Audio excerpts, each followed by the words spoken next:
ফেরাউন অত বোকা ছিল না। পানি দুই দিকে দাঁড়িয়ে আছে, যেখানে পানির গভীরতা 1 কিলোমিটার সেখানে পানির পাহাড়ের উঁচুতা 1 কিলোমিটার, যেখানে পানির গভীরতা 10 কিলোমিটার সেখানে পানির পাহাড়ের উঁচুতা কত? 10 কিলোমিটার। পানি তো দুই দিকে দাঁড়িয়ে আছে। তো এই রাস্তা দিয়ে মুসা আলাইহিস সালাম চলে গেলেন। ফেরাউন চলে গেলে পানি জমা হয়ে যাবে না, যে এইটা ফেরাউনের বিশ্বাসের অভাব ছিল না, যেতেও পারে, কিন্তু সে এত ক্ষেপে আছে যে রাগের কারণে তার বুদ্ধি কমে গেছে। আপনি রেগে গেলেন তো হেরে গেলেন। রাগ মানুষকে ভুল পথে নিয়ে যাবে।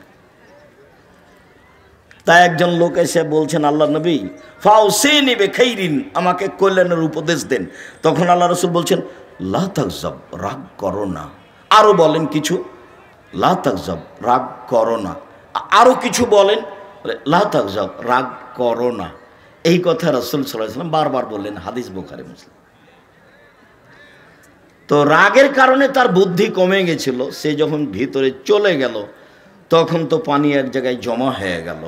যখন জমা হয়ে গেল তখন ফেরাউন বলল, আমান্ত আল্লাহ ইলাহা ইল্লাল্লাযী আমানাত বিহি বানু ইসরাঈল, আমিও সে আল্লাহকে মেনে নিলাম যে আল্লাহকে বানু ইসরাঈল মুসা মেনে নিয়েছে।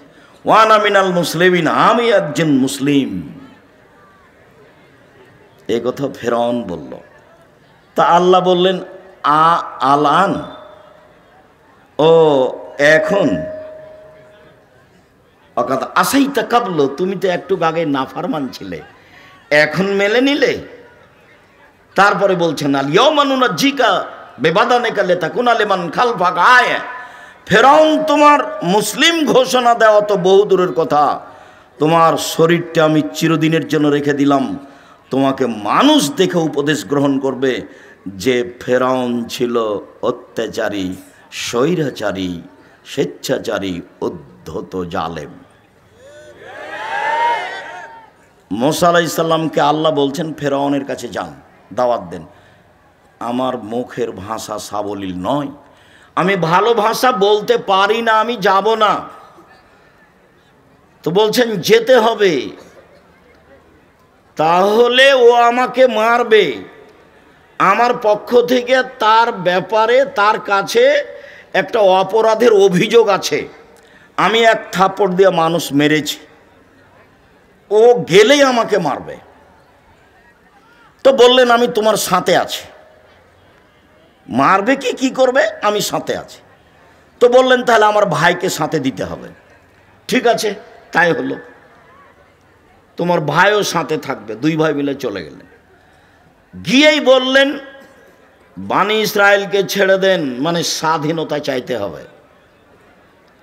বানি ইসরায়েলকে দাস দাসীতে পরিণত করে রেখেছেন, বানি ইসরায়েলকে ছেড়ে দেন।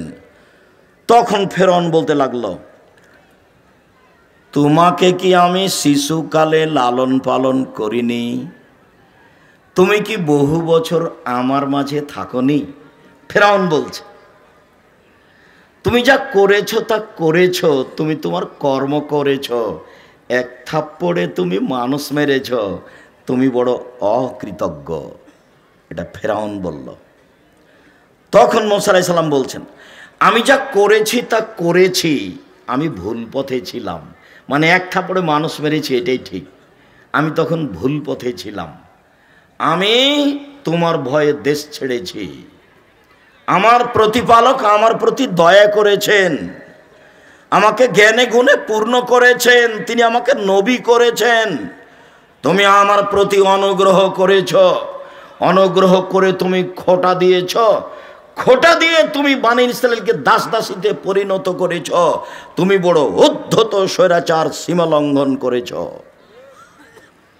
জালেমের বিচার দুইবার হবেই। রাসূল সাল্লাল্লাহু আলাইহি সাল্লাম বললেন যে বাঁচার পথ তিনটে। এক,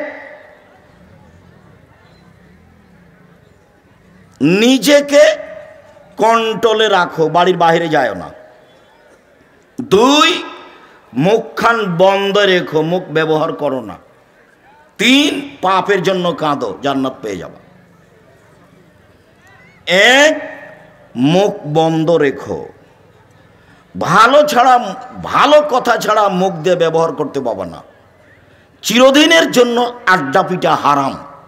দোকানে বসে ল্যাংটা মেয়ে নাচবে, আর আপনি বসে চক্ষু ঠান্ডা করবেন, কলিজা ঠান্ডা করবেন, মনটা ঠান্ডা করবেন। এই নোংরা ন্যাক্কারজনক জঘন্য কাজ ত্যাগ করতে হবে। চিরদিনের জন্য দোকানে বসে আড্ডা পিটা হারাম। 2 জন যেখানে বসে আছে সেখানে যাবেন না। উপার্জন করে খান, 5 ওয়াক্ত সালাত আদায় করবেন, এশার সালাত আদায় করে ঘুমিয়ে যাবেন। রাত 10টায় ঘুমিয়ে যাবেন, রাত 3টায় উঠবেন, 5 ঘন্টা ঘুম হয়েছে। 3টায় উঠে কিছু 2 রাকাত সালাত আদায় করবেন, প্রয়োজনীয় জিনিস আল্লাহর কাছে চাইবেন। রাত 3টার পরে আল্লাহ মানুষের নিকটে হয়ে যায়। রাত 3টার পরে যদি মানুষ উঠে, তখন মানুষ কার নিকটে হয়ে যায়? আল্লাহর নিকটে হয়ে যায়। তখন যা বলে সেটাই গ্রহণ হয়। একাধিক সহিহ হাদিস, সে আলোচনা এখন নয়। আপাতত এই যে জাহান্নাম থেকে বাঁচার 1 নম্বর পথ, মুখ বন্ধ রেখো। মুখ ব্যবহার করতে হবে না, ক্ষমতা দেখাতে হবে না। দাপট দেখে 2 দিন বেঁচে থাকার প্রয়োজন নেই। দাপট হারিয়ে যাবে, দাপট হারিয়ে যাবে, চিরদিন থাকবে না। ক্ষমতা চিরদিন থাকার জিনিস নয়। জরুরি প্রয়োজন ছাড়া বাড়ির বাইরে যাওয়া হবে না।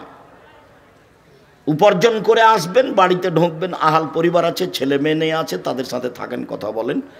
10টায় ঘুমিয়ে, এই ছেলে, জায়গার তুলনায় উপস্থিতি অনেক বেশি। আমি আপনাদেরকে আন্তরিকভাবে অনুরোধ জানাচ্ছি, আমাকে দেখতে পান আর না পান, দয়া করে মুখখান বন্ধ রাখেন কিছু সময়। আপনাকে আমি জোরালোভাবে আন্তরিকভাবে অনুরোধ জানাচ্ছি, আমি আপনার জন্য এসেছি। আপনার আমি কিছু না কিছু উপকার করবই করব ইনশাল্লাহ। আপনি দয়া করে কোনো সুবিধা নিতে চায়েন না। এখন এরা আপনাকে সুবিধা দিতে পারবে না। কাজে আপনি মুখখান বন্ধ রাখলে আরও 5 জন কিছু শুনবে, আপনিও কিছু শুনবেন। আর এখন যদি আপনি আপনার প্রয়োজন মিটান বা দোকান পাশে বসে কথা বলেন, তাহলে আপনার এই চরিত্রকে আমি ঘৃণা করি। আমি আব্দুর রাজ্জাক বিন ইউসুফ, চাঁপাইনবাবগঞ্জের মানুষ, মানে আমি আপনার কাছের মানুষ। আমি আপনার কাছে সবচেয়ে ভালোবাসা পাওয়ার হক রাখি। আমি আপনার কাছে সবচেয়ে বেশি দিন প্রচার করার অধিকার রাখি। এবং আপনি দিন ধর্মের ব্যাপারে আমার সাথেই পরামর্শ করবেন, এটা আমার আন্তরিক দাবি। আমি তাতে বলেছি, জাতির যদি রাস্তাঘাট করে দিতে না পারি, জাতির যদি স্কুল কলেজ করে দিতে না পারি, জাতিকে চূড়ান্ত সঠিক ধর্ম দিতে পারবো ইনশাআল্লাহ। ধর্মের ব্যাপারে জাতিকে ফাঁকি দিয়ে পরকাল হারাতে রাজি নই। আমি অন্য কাজ করি না। দিন রাত যেটা কাজ করি, 1 নম্বর কাজ হলো শিক্ষকতা করা। একবারে ক্লাসের যেটা শেষ কেতাব বুখারী সেটা পড়াই। 2 নম্বর কাজ হলো ফতোয়া লেখা। আমি শরীয়ত মোটামুটি বুঝি মানুষ হিসাবে, তবে মানুষ ভুলের ঊর্ধ্বে নয়।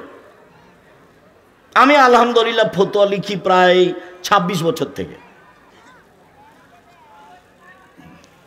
আর দিন ধর্ম প্রচার করি, তখন অপ্রয়োজনীয় কোনো কথা বলি না, কোনোদিন কেসা কাহিনী বলি না। একবারে 90 সাল থেকে নিয়ে এখন পর্যন্ত সব চ্যালেঞ্জ দেওয়া আছে। কোনো জায়গাতে যদি দেখা যায় যে আমি মাযহাবের ব্যাপারে কথা বলেছি বা সরকারি কথা বলেছি, তাহলে আমি জাতির সামনে কথা বলবো না।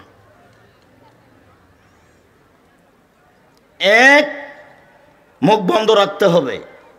মুনাফিকি করে কোনো লাভ নেই।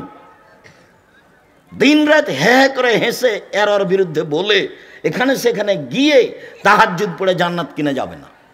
আর এসব 1 শ্রেণীর অশিক্ষিতা মেয়ে, আর বাপে বলেছে আমার মেয়ে master degree pass. Master degree pass যে তুমি, তো তোমার মাথায় কাপড় নেই। তুমি কে বললো তোমাকে মাস্টার ডিগ্রি পাস? তুমি কি করে শিক্ষিতা হলে? তোমাকে দেখে মানুষ পাপ করে, তোমাকে দেখলেই পাপ হয়। তুমি কিভাবে শিক্ষিতা হলে? শিক্ষিতা মানে শিক্ষা কি মানুষের ক্ষতি করে? শিক্ষা মানুষের ক্ষতি করে না শিক্ষা মানুষের উপকার করে? তো তোমার দিয়ে তো ক্ষতি হয়। আর তোমাকে আমি কি দিয়ে বলবো? তোমার কথাটা আমি পরে বলতে চাচ্ছিলাম, দুঃখিত, আগেই চলে আসছে। যে আল্লাহ নবী বলছেন নবীগণের বৈশিষ্ট্য শিষ্টাচার 10টা। এটা বৈশিষ্ট্য নবীগণের। সব নবী এই শিষ্টাচার পালন করেছেন, আদম থেকে নিয়ে মুহাম্মদ সাল্লাল্লাহু আলাইহি সাল্লাম পর্যন্ত সব নবী। শিষ্টাচার 1, এফাউল্লাহ, দাড়ি বড় করতে হবে। ছোট করা, চেঁচে ফেলার কোনো সুযোগ নেই। দাড়ি চেঁচে ফেললে নারী সাদৃশ্য হয়। দাড়ি চেঁচে ফেললে মানুষ নারীর মহিলার মতো হয়ে যায়। দাড়ি চেঁচে ফেললে পুরুষত্বা কমে যায়। দাড়ি চেঁচে ফেললে চোখের পাওয়ার কমে যায়। তো নবীগণের বৈশিষ্ট্য 1, দাড়ি ছেড়ে দেওয়া তার নিজের গতিতে। 2, কাসুস সারেব, মোচ কেটে ফেলা। মোচ চেঁচে ফেলতে হবে না, কেটে ফেলতে হবে। মোচ কিছু থাকবে, এটা পুরুষের পরিচয়। 3, কাসুল আসফার, নখ কেটে ফেলা। তো তুমি একটা মাস্টার ডিগ্রি পাস মেয়ে, ম্যাট্রিক পাস করেছো, তোমার নখ বড় আছে, তুমি বলো দেখি কিভাবে তুমি শিক্ষিতা? কে তোমাকে বললো শিক্ষিতা? আমি আব্দুর রাজ্জাক বিন ইউসুফ বলিনি। তোমার বাপ যদি বলে থাকে, তোমার বাপও অশিক্ষিত মানুষ। তোমার মা যদি বলে থাকে, তোমার মাও অশিক্ষিত মানুষ। আর তোমার মা যদি কোনোদিন তোমাকে নখ কাটতে না বলে থাকে, নিশ্চিত তোমার এটা মা নয়, এটা তোমার সৎ মা। নিশ্চিত এটা তোমার খালা। সৎ মা ছাড়া তোমার কল্যাণ চাইলো না কেন? তোমার কল্যাণ চাইলো না কেন? মা তো এরকম হয় না। মার ব্যাপারে একটু পরে কথা আসছে, মা কাকে বলে, যেহেতু আদর্শ পরিবার আলোচনা। তো নখ বড় কেন? কেন নখ বড়? নবীগণের বৈশিষ্ট্য নখ কেটে ফেলতে হবে। রাস্তাঘাটে দেখেছি সেই জন্য রাখতে হবে? বিমানবালার আছে সেই জন্য রাখতে হবে? হিন্দুদের নীতি হলো কপালে টিপ দেওয়া। হিন্দুদের নীতি হলো কপালে টিপ দেওয়া। তোমার কপালে টিপ কেন? ইহুদি খ্রিস্টানদের পতিতালয়ের মেয়েদের বৈশিষ্ট্য হচ্ছে নখে নেইল পালিশ দেওয়া। ইহুদি খ্রিস্টানদের পতিতালয়ের মেয়েদের বৈশিষ্ট্য হলো নখে নেইল পালিশ দেওয়া। ইহুদি খ্রিস্টানদের পতিতালয়ের মেয়েদের বৈশিষ্ট্য হলো নখে নেইল পালিশ দেওয়া। তো তোমার নখ বড়ই বা কেন? তোমার নখে নেইল পালিশ কেন? কে জবাব দিবে? আমি যদি তোমার বাপ মাকে অশিক্ষিত প্রমাণ করতে না পারি, আমি আব্দুর রাজ্জাক বিন ইউসুফ নিজের জেলায় বক্তব্য দেওয়া ত্যাগ করলাম, জিন্দেগিতে বক্তব্য দেব না।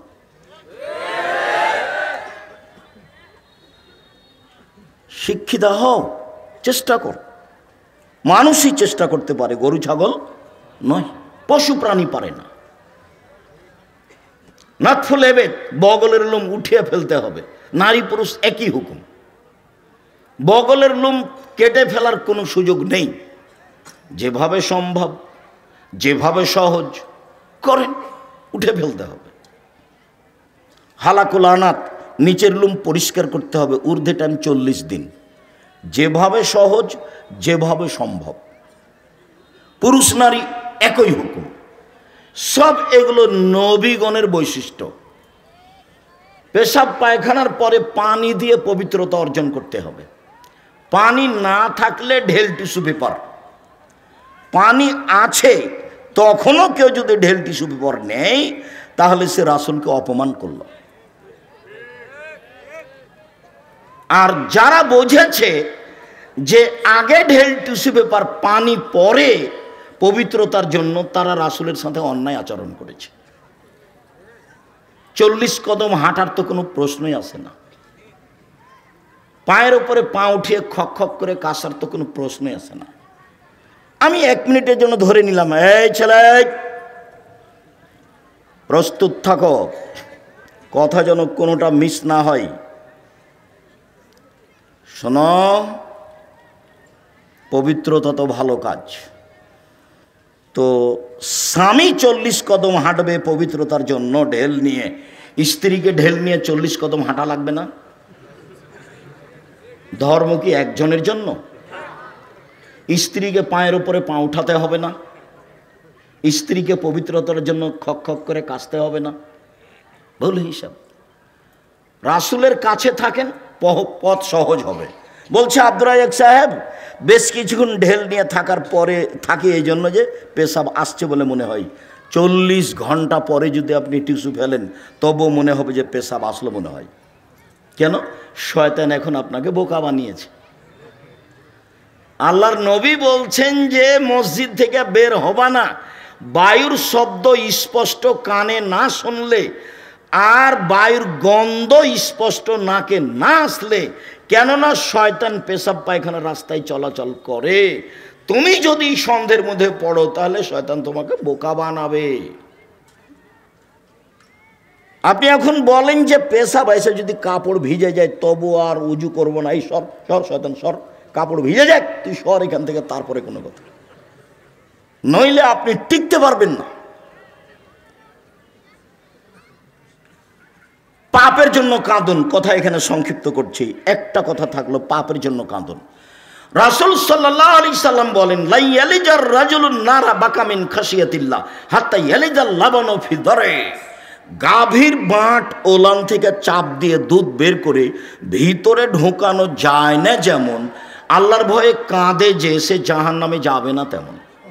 এই ছেলে দেখো তো, ওই যে বাচ্চাগুলি কথা বলছে, তোমরা যারা আমাদের এখানে সহযোগিতা করতে এসেছো ওই বাচ্চাগুলোকে একটু তোমরা কন্ট্রোল করো না। ও তো আমার অসুবিধা করছে, আরও তো 5 জনের অসুবিধা করতেই পারে। আর তোমরা যারা এই পাড়ার ছেলে, আজকে তো তোমরা বক্তব্য শুনতে পাবা না, আজকে আমাদের সহযোগিতা করো। গাভীর বাঁটে ওলানে চাপ দিয়ে দুধ বের করে ভিতরে ঢোকানো যেমন অসম্ভব, আল্লাহর ভয়ে কাঁদে যে তার জাহান্নামে যাওয়া তেমনি অসম্ভব। জান্নাত পাওয়ার সুবিধাজনক একটা বিশাল বড় পয়েন্ট, সেটা হলো রাতে আল্লাহর ভয়ে কাঁদা। আর যখন আল্লাহ নবী বলেছেন যে আল্লাহর কাছে 4টে জিনিস সবচেয়ে প্রিয়, তার 1 নম্বরে যেটা আছে সেটাই সহজ, বাকি 3টাই কঠিন। 1 নম্বরে আছে যে আল্লাহর ভয়ে 1 ফোঁটা চোখের পানি, এটা আল্লাহর কাছে যত প্রিয়, হজ তত প্রিয় নয়, রামাজানে শ্যাম তত প্রিয় নয়, তাসবিহ তাহলিল জিকির আজকার তত প্রিয় নয়। 1 ফোঁটা চোখের পানি আল্লাহর কাছে যত প্রিয়। নিজেকে জাহান্নাম থেকে বাঁচাও, আল্লাহর ঘোষণা। আপাতত আজকের মতো জাহান্নাম থেকে বাঁচার 3টে পথ বলে গেলাম, 1 হাদিস থেকে, মনে থাকবে না মনে হয়। 1, মুখ বন্ধ রাখতে হবে। 2, জরুরি প্রয়োজন ছাড়া বাইরে যাওয়া যাবে না, তাই বলা হয়েছে দোকানে বসে আড্ডা পিটা হবে না। দোকানেতে ল্যাংটা মেয়ে নাচে, সেটা কেন এখানে, সেটা কেন? আল্লাহ নবী মুহাম্মদ সাল্লাল্লাহু আলাইহি ওয়াসাল্লাম বলেছেন, লা ইয়াকুনান্না ফি হাযিল উম্মাহ খাসফুন ও মাসখুন ও কাযফুন। আমার উম্মতের উপরে 3টে বিপদ নেমে আসবে। 1, ভূমিকম্প হবে। 2, আকার আকৃতি পরিবর্তন হবে। সন্ধ্যায় থাকবে মানুষ, সকালে হবে শোর বানর, একবারে হুবাহু শোর হয়ে যাবে। আমার উম্মতের উপরে 3টে বিপদ নেমে আসবে 3টে পাপের কারণে। 1, ভূমিকম্প হবে।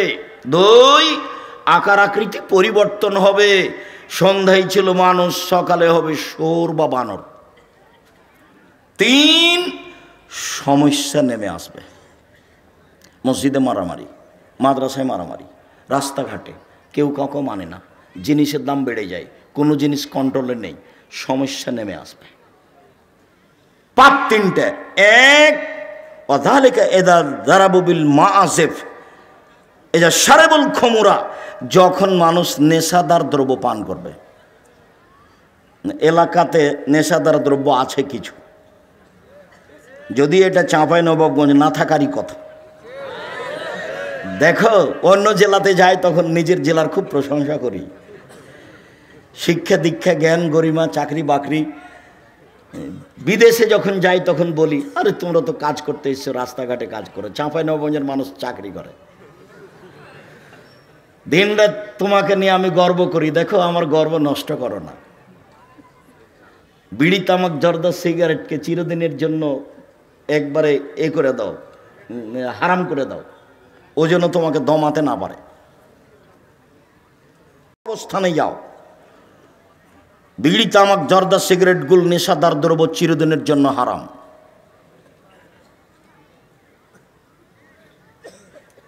রাসূল সাল্লাল্লাহু আলাইহি ওয়াসাল্লাম বললেন, আমার উম্মতের উপরে তিনটা বিপদ নেমে আসবে তিনটা পাপের কারণে। এক, আমার উম্মত যখন নেশাদার দ্রব্য পান করবে তখন তিনটা বিপদ নেমে আসবে।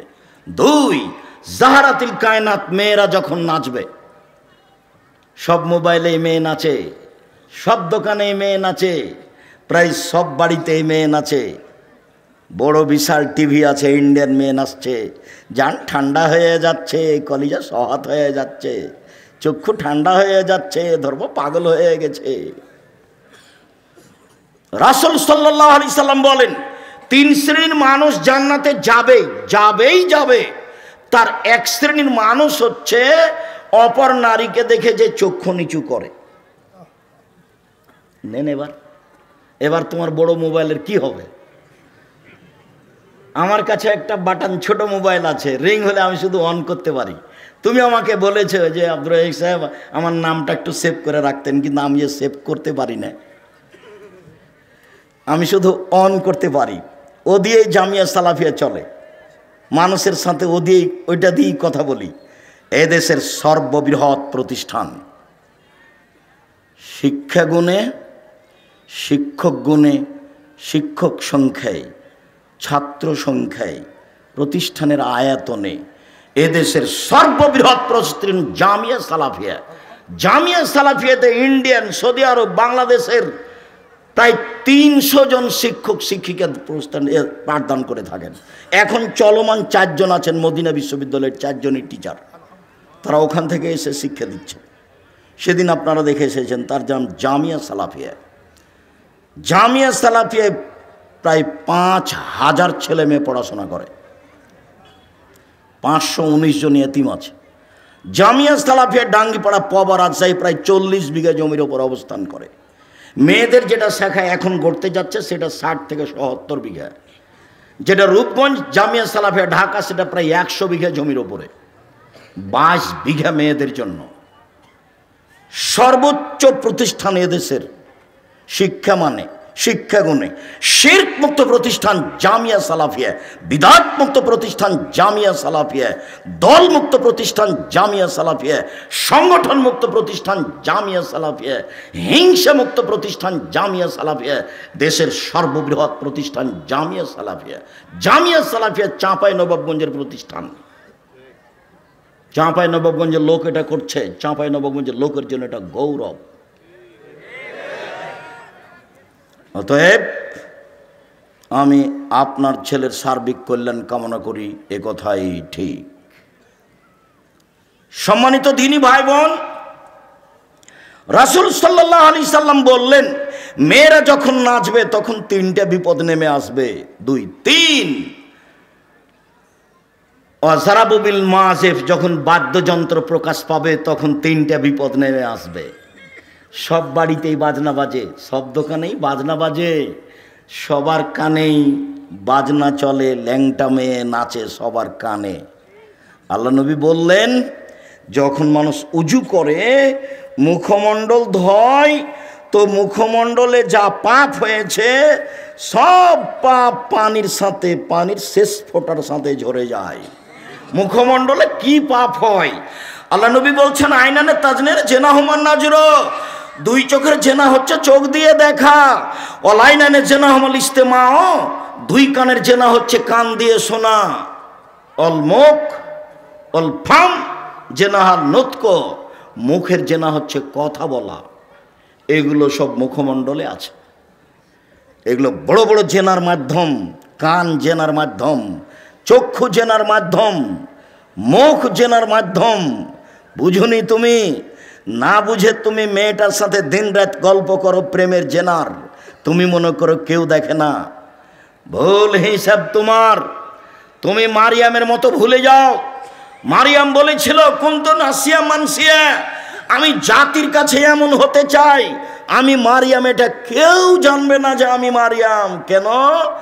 আমি যদি বাচ্চা নিয়ে গ্রামে যাই তাহলে জনগণ বলবে, ছি ছি ছি ছি ছি, তুমি জেনা করে বাচ্চা নিয়ে এসেছো, তুমি বাইতুল মুকাদ্দাসে মসজিদে থাকো, মসজিদ ঝাড়ু দাও, তুমি এমন কাজ করো, আমি কি দিয়ে বুঝাবো গ্রামবাসীকে?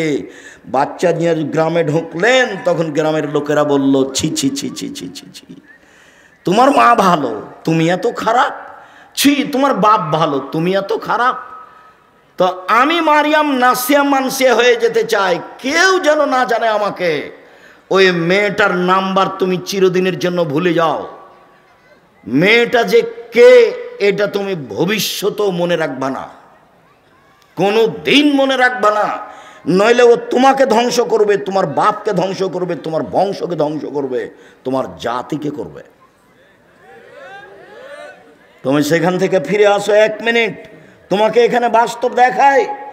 জুলাইখায় দরজা বন্ধ করেছিল সব, জুলাইখা সব দরজা বন্ধ করে বলেছিল ইউসুফকে, হাই তালাক, এইসব তুমি আমার সাথে জেনায় লিপ্ত হও। তখন এইসব বলেছিলেন, মাযাল্লাহ, আমি আল্লাহর কাছে আশ্রয় চাচ্ছি, বলো কি তুমি? ইন্নাহু রাব্বি আহসানা মাসায়া, আরে তোমার স্বামী আমার মালিক, আমাকে ভালো থাকতে দিয়েছেন, আমাকে ভালো খেতে দিয়েছেন, আমি এই অন্যায় কেমনে করি? তোমার স্বামী আমার মালিক, জুলাইখা তোমার স্বামী আমার মালিক, আমাকে ভালো থাকতে দিয়েছেন, ভালো খেতে দিয়েছেন, আমি ওই অন্যায় কেমনে করতে পারি? মাযাল্লাহ, আমি আল্লাহর কাছে আশ্রয় চাচ্ছি। এই বলে তিনি দিলেন দৌড়। তখন দরজা খুলে বের হয়েছেন, এটা বোঝা যায় না। তিনি যখন শেষ দরজায় বের হয়েছেন, পিছনে আছে জুলাইখা, সামনে পড়ে গেল জুলাইখার স্বামী, এক জায়গায় 3 জন। জুলাইখার স্বামী, জুলাইখা, ইউসুফ আলাইহিস সালাম। সামনে পড়তেই জুলাইখা বলল, এই দেখেন, কথা উল্টিয়ে দিচ্ছে। জুলাইখা বলল, এই দেখেন, আপনি যাকে বাড়িতে রেখেছেন সে আপনার স্ত্রীর সাথে জেনা করতে চায়। এত খারাপ মানুষ আপনি বাড়িতে রাখেন, এর কি শাস্তি হতে পারে? আরে আপনি কি শাস্তি উল্লেখ করবেন? আমি জুলাইখা বলছি, একে যথাযথ পিটন দিতে হবে, নইলে জেলখানায় বন্দি করতে হবে। 12 বছর জেল হলো।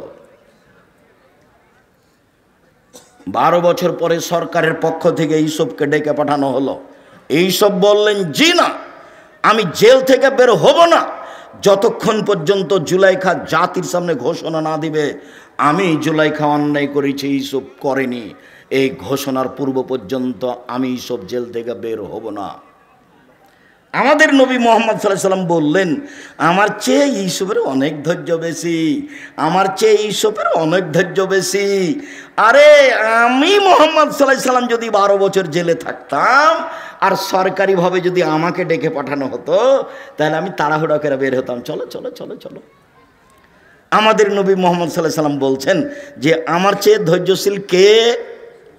ইউসুফ আলাইহিস সালাম। ইউসুফ আলাইহিস সালাম বলছেন, জি না, হবে না, আগে জুলাইখাকে জাতির সামনে ঘোষণা দিতে হবে।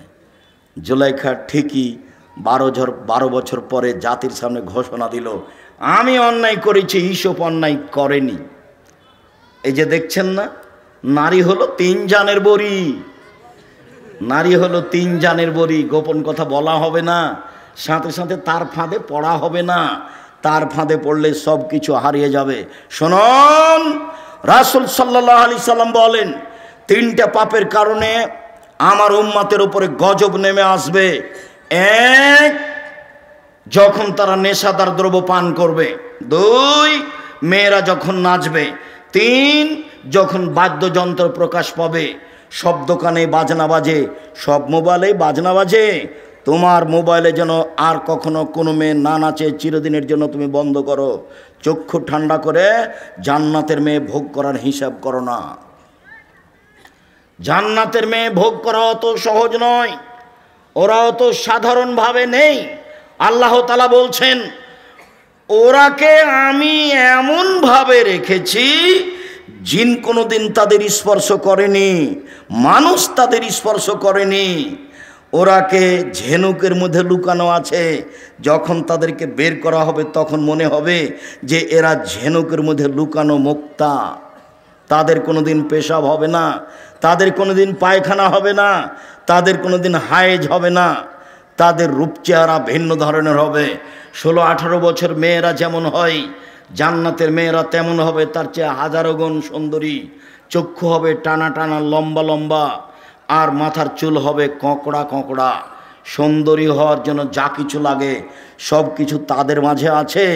জান্নাতের মেয়ে ভোগ করতে হলে এই চক্ষু দিয়ে এসব কিছু ভোগ করে জান্নাতের মেয়ে ভোগ করা যাবে না, ভুল হিসাব। এখানে আরও একটা কথা থেকে গেল। আল্লাহ নবী বলছেন, সালাসাতুন লা ইয়াদখুলুল জান্নাহ আবাদা, 3 শ্রেণীর মানুষ জান্নাতে যাবে না, কখনো যাবে না। 3 শ্রেণীর মানুষ জান্নাতে যাবে না, কখনো যাবে না। এক, দায়ুষ, যার ছেলে মেয়ে স্ত্রী পর্দায় থাকে না। গ্রামের সবাই নাকি চাচা, গ্রামের সবাই নাকি বড় ভাই, সবাই নাকি ছোট ভাই, ধর্ম এইভাবে আছে। তাহলে তো বিবাহের মতোই হয়ে গেল।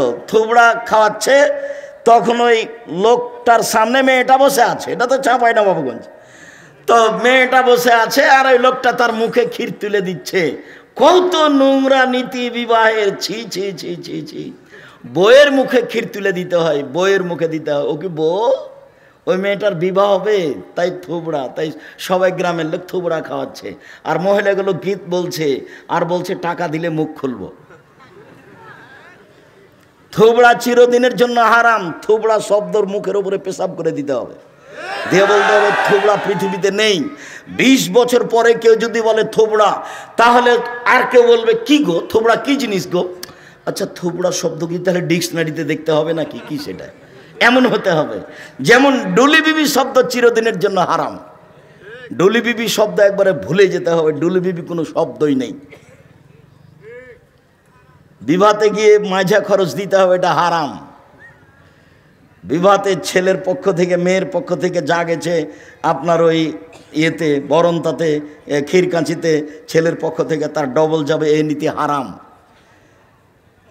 মেয়ের বাপকে সব কিছু বেশি দিতে হবে, এই নীতি হারাম। বড় মেয়েদের গীত গাওয়া, এই নীতি হারাম। বউ দেখতে যেয়ে টাকা দেওয়া, এই নীতি হারাম। চাঁপাইনবাবগঞ্জের বিবাহের শুরু থেকে শেষ পর্যন্ত একটা কাজ যায় যে একথা আমার জানা নেই। শুরু থেকে শেষ পর্যন্ত সবই হারাম। একটা কাজ যায় আমি এই জেলার মানুষ হিসেবে আমার জানা নেই। যদিও এরা একটা কাজ মনে করে যে উকিল বাপ লাগে, উকিল বাপ লাগে। তো রংপুর, দিনাজপুর, লালমনিরহাট, নীলফামারী, কুড়িগ্রাম, পঞ্চগড়, ঠাকুরগাঁ এসব ডিস্ট্রিক্টের মানুষ মনে করে যে উকিল বাপ ধরাই লাগবে। আর চট্টগ্রামের লোক মনে করে যে উকিল বাপই হলো বাপ। আজ থেকে ওই হলো বাপ, ওই মেয়ের বাড়ি যাবে, ও আসবে, এই হলো বাপ ঘোষণা হয়ে গেছে। যাবে আসবে, যাবে আসবে, মরা পর্যন্ত হলো বাপ আর হলো বেটি। কেমন কথা! এ কোন ধরনের নোংরা নীতি? বিবাহের জন্য 4 জন সাক্ষী লাগে না, 2 জন লাগে। 4 জন নয়, খাতাতে নিয়ম লেখা আছে, ওটা হারাম। 2 জন সাক্ষী পক্ষে নয়। একটা বিবাহ জায়েজ হওয়ার জন্য কয়টা সাক্ষী?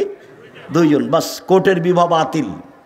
কোর্টে যদি বিবাহ হয় আর মেয়ে যদি 10 ছেলে হয়ে যায় তো 10টাই হারাম। 10 ছেলের মায়ের বিবাহ পড়াতে হবে। কাকে দিয়ে পড়াতে হবে? ওর বাপকে। বলো ওর বাপ মারা গেছে। তো ওর ভাই, বলো ওর বড় ভাই মারা গেছে। তো বলো ওর ছোট ভাই, ছোটটাও মারা গেছে। কে আছে? যেগুলো ছেলে জন্ম নিয়েছে সেগুলো আছে। ওর মা ওর বিবাহ পড়ায়।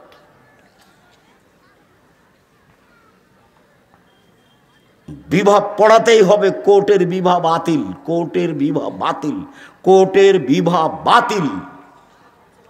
আমি বলিনি, ও কথা মুহাম্মদ সাল্লাল্লাহু আলাইহি ওয়াসাল্লাম বলেছেন। বলছিলাম আল্লাহ তাআলা বলেন, তোমরা নিজেদেরকে জাহান্নাম থেকে বাঁচাও, পরিবারকে জাহান্নাম থেকে বাঁচাও।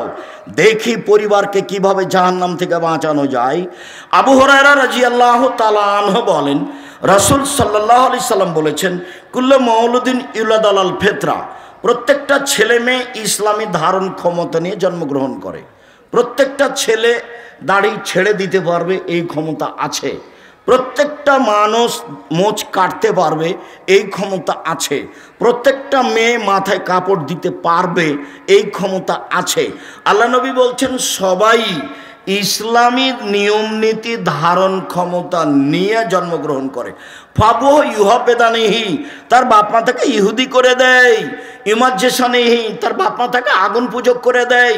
ইনাসরানিহি, তার বাপ মা তাকে খ্রিস্টান করে দেয়।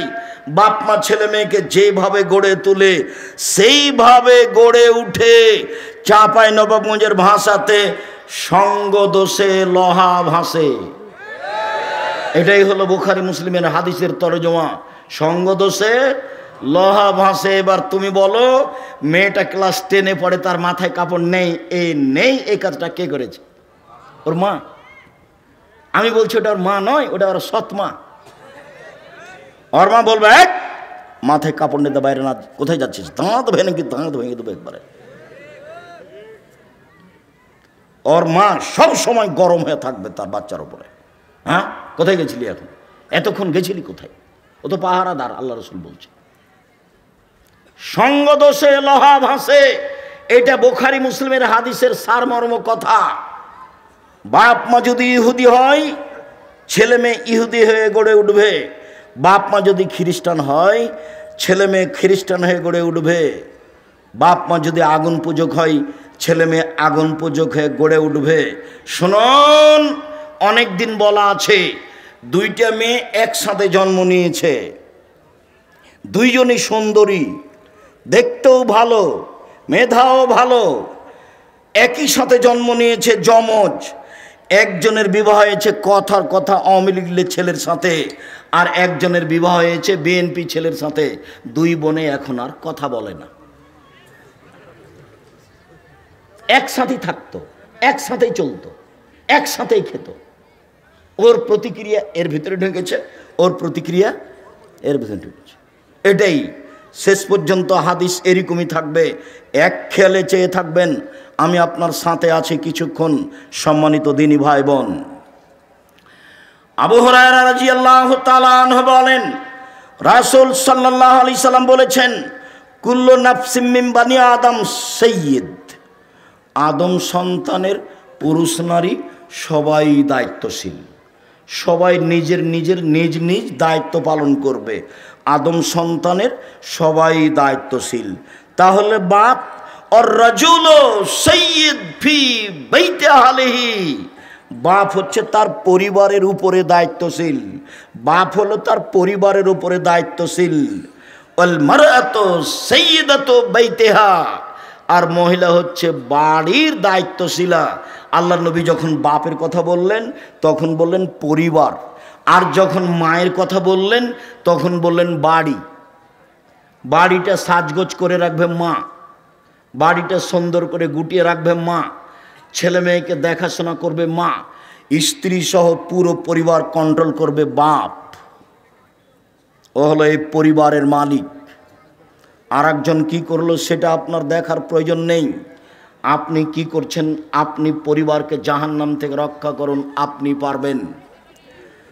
ছেলের দাড়ি চাঁচা আছে, জবাব আপনাকে দিতে হবে। ছেলের টাকনো নিচে প্যান্ট আছে, জবাব আপনাকে দিতে হবে। আপনার বাড়িতে একটা নিয়ে এসেছেন পট, বাচ্চার পায়খানা করা পট, সেটা হলো ঘোড়া, জবাব আমি দিব? এই বাড়িতে তো ফেরেশতা আসবে না। আপনি এই পট কিনলেন কি করে? এই পট যদি আমাদের বাড়িতে যায় তাহলে প্রথমত মাথাটা কেটে দেওয়া হবে, যদি না হয় ফেরত দেওয়া হবে, যদি না হয় তাহলে মাটিতে পুঁতে দেওয়া হবে। আপনার স্ত্রী কি দায়িত্ব পালন করে? আপনার স্ত্রী একটা প্লেট কিনেছে, তাতে আছে চিংড়ি মাছ, ও নাকি শিক্ষিতা। আপনার স্ত্রী একটা আয়না কিনেছে, আয়না হলো রুই মাছ। আপনার স্ত্রী একটা তরকারির বাটি কিনেছে, সেটা হলো কাতল মাছ। কি বুঝাতে চাচ্ছেন আপনি আমাকে? আপনার শোকে যে কাঁকড়া সাজানো আছে, আপনার স্ত্রী অ্যালবামে ছবি ছেলে মেয়ের রেখেছে, বাপ মায়ের রেখেছে, এ শিক্ষিতা নয়। একজন অশিক্ষিতা মহিলা এ পরিবার কন্ট্রোল করতে পারে না, আপনিও পারবেন না। আপনি আপনার পরিবারের দায়িত্ব পালন করেন না। আপনার বাড়িতে কার্টনওয়ালা গেঞ্জি গেল কেন? আপনার ছেলের গায়ে কার্টন আছে, দেখা যাচ্ছে ছবি মানুষের, দিনরাত ঘুরে বেড়াচ্ছে, চোখে পড়ে না?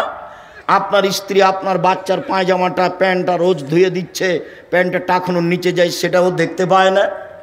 ও যে দায়িত্বশীল, কি দায়িত্ব পালন করে, আপনি যে দায়িত্বশীল, কি আপনি দায়িত্ব পালন করেন। সম্মানিত দিনী ভাই বোন, আব্দুল্লাহ ইবনে ওমর রাদিয়াল্লাহু তাআলা আনহু বলেন, এই ছেলে বসো, অল্প সময়, আপনি বিরক্ত হয়ে আমাকে কষ্ট দিবেন না। আর আমি তাফসির মাহফিল করতে আসিনি যে আপনি বাদাম খাবেন আর আমি কেসা কাহিনী বলবো, এরকম কাজ আমি করি না। আর তাফসির মাহফিলের কথাটা আসতে আপনার সাথে আমি একটা কথা বলে রাখছি, আমি আব্দুর রাজ্জাক বিন ইউসুফ আপনার বাড়ির মানুষ। আমি চাঁপাইনবাবগঞ্জের মানুষ, মানে আমি আপনার বাড়ির মানুষ, আপনার বাড়ির মানুষ আমি হতে চাই। আপনি উপেক্ষা করে কিছু করলে জবাব আপনাকে কিয়ামতের মাঠে দিতে হোক, এটা আমি চাই না। শুনুন, আল্লাহ রাসূল বললেন, পৃথিবীর মানুষ বাল্লিগু আন্নী ওয়ালায়া, আমার একটা কথা জানা থাকলে অন্যকে বলো। পৃথিবীর মানুষ আমার একটি কথা জানা থাকলে অন্যকে বলো। 2, ওয়া হাদিসু আন বানি ইসরাঈল ওয়ালা হারাজ, বানি ইসরাঈলের কাহিনী বলো, কোনো দোষ নেই। বানি ইসরাঈলের কাহিনী বলো, কোনো দোষ নেই। আমান কাযাবা আলাইয়া মুতাআম্মিদান ফালিয়াতাবাওয়া মাকাদাহু মিনান নার, কেউ যদি কোনো কথা আমার নামে বলে, সেই কথা যদি আমার না হয়, তাহলে তার থাকার জায়গা জাহান্নাম। পাগড়ি যত বড়ই হোক, জুব্বা যত বড়ই হোক, রেহাই হবে না। আপনি যেই কথাটা মুখ দিয়ে বললেন, যেই কথাটা কলমে লিখলেন, সেটা যদি নবীর না হয়, তাহলে আপনার থাকার জায়গা জাহান্নাম। জেনা করে জাহান্নামে গেছে এ কথা নয়, সুদ খেয়ে জাহান্নামে গেছে এ কথা নয়, মানুষকে মেরে জাহান্নামে গেছে এ কথা নয়, জুলুম অত্যাচার করে জাহান্নামে গেছে এ কথা নয়। ধর্মের নামে একটা কথা বলেছে যেটা রাসূলের নয়। আমি আপনাকে শতদিন বলেছি, আমার চাচাতো ভাই চাঁপাইনবাবগঞ্জ শহরের ওই পাশে বক্তব্য শুনতে এসে আমাকে বাড়িতে গিয়ে বলছে যে তাফসির যে করলো, সে কি তাফসির, ওগুলো তোরা জানিস না। ভাইজান কি বললো, ও ছাড়, ওগুলো তোরা পারবি না। আচ্ছা বলেন, আমি একটু শুনি, কি করলে একটু বলেন না। তখন বলছে, জীবনে ওই সব তাফসির শুনিসনি। আচ্ছা শুনিনি বলেন। তো বলছে যে আদম আলাইহিস সালাম ঘুম থেকে উঠে দেখেন পাশে একজন সুন্দরী মহিলা। তো আদম আলাইহিস সালাম হাত বাড়ালেন, তখন ফেরেশতা বলছেন থামেন। তো আদম আলাইহিস সালাম বলছেন কেন? তাহলে মোহর দিতে হবে। মোহর আবার কি? তো বলছে যে মুহাম্মাদের নামে 10 বার দুরূদ পড়ে দিতে হবে, সেইটা হলো মোহর। আল্লাহ বলছেন যে আদম আলাইহিস সালাম সবচেয়ে বড় শিক্ষিত পৃথিবীতে। কেন? আল্লাহ বলছেন আমি আদমকে কি করেছি, সব কিছু শিখিয়ে দিয়েছি। এমন কোনো কিছু পৃথিবীতে ছিল না, এখন নেই, কিয়ামত পর্যন্ত হবে না, যেটা আদম জানতেন না। আদম আলাইহিস সালাম পৃথিবীতে সবচেয়ে বড় শিক্ষিত। এত বড় শিক্ষিত মানুষ বউখান কিভাবে হালাল করতে হবে সেটাই জানেন না। মোহর না দিয়েই হাত বাড়াতে গেলেন, ফেরেশতা বললেন থামেন। আদম আলাইহিস সালাম বললেন কেন? মোহর দিতে হবে। মোহর আবার কি জিনিস? মুহাম্মাদের উপরে 10 বার দরুদ পড়ে দিতে হবে, 1000 বার দরুদ পড়ে দিতে হবে।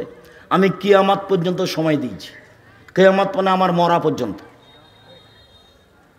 যেমন কোরআন মাজিদের গায়ে শরীফ লেখা আছে, আমি সময় দিয়েছি কিয়ামত পর্যন্ত, না আমার মরা পর্যন্ত। কোরআন মাজিদের শেষে 1 পৃষ্ঠা দোয়া লেখা আছে, দোয়া ও খাতমিল কোরআন। আমি বলেছি নবীর নয়, এটা মানুষের বানানো। সময় দিয়েছি কিয়ামত পর্যন্ত, না আমার মরা পর্যন্ত। আপনি মনে কষ্ট নিয়েন না, আমি আপনার ভাই।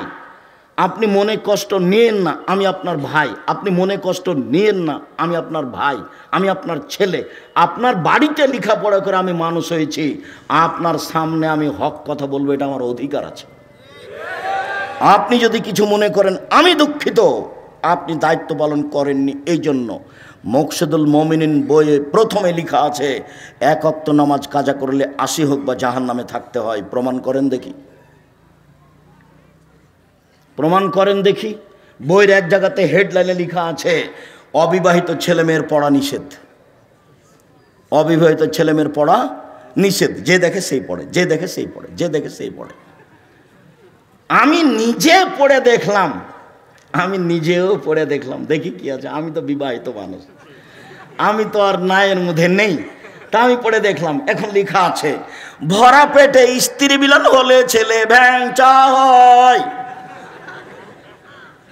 সফরের পূর্বে স্ত্রী মিলন হলে ছেলে কানা হয়, চন্দ্র সূর্য গ্রহণে স্ত্রী মিলন হলে ছেলে টেরা হয়।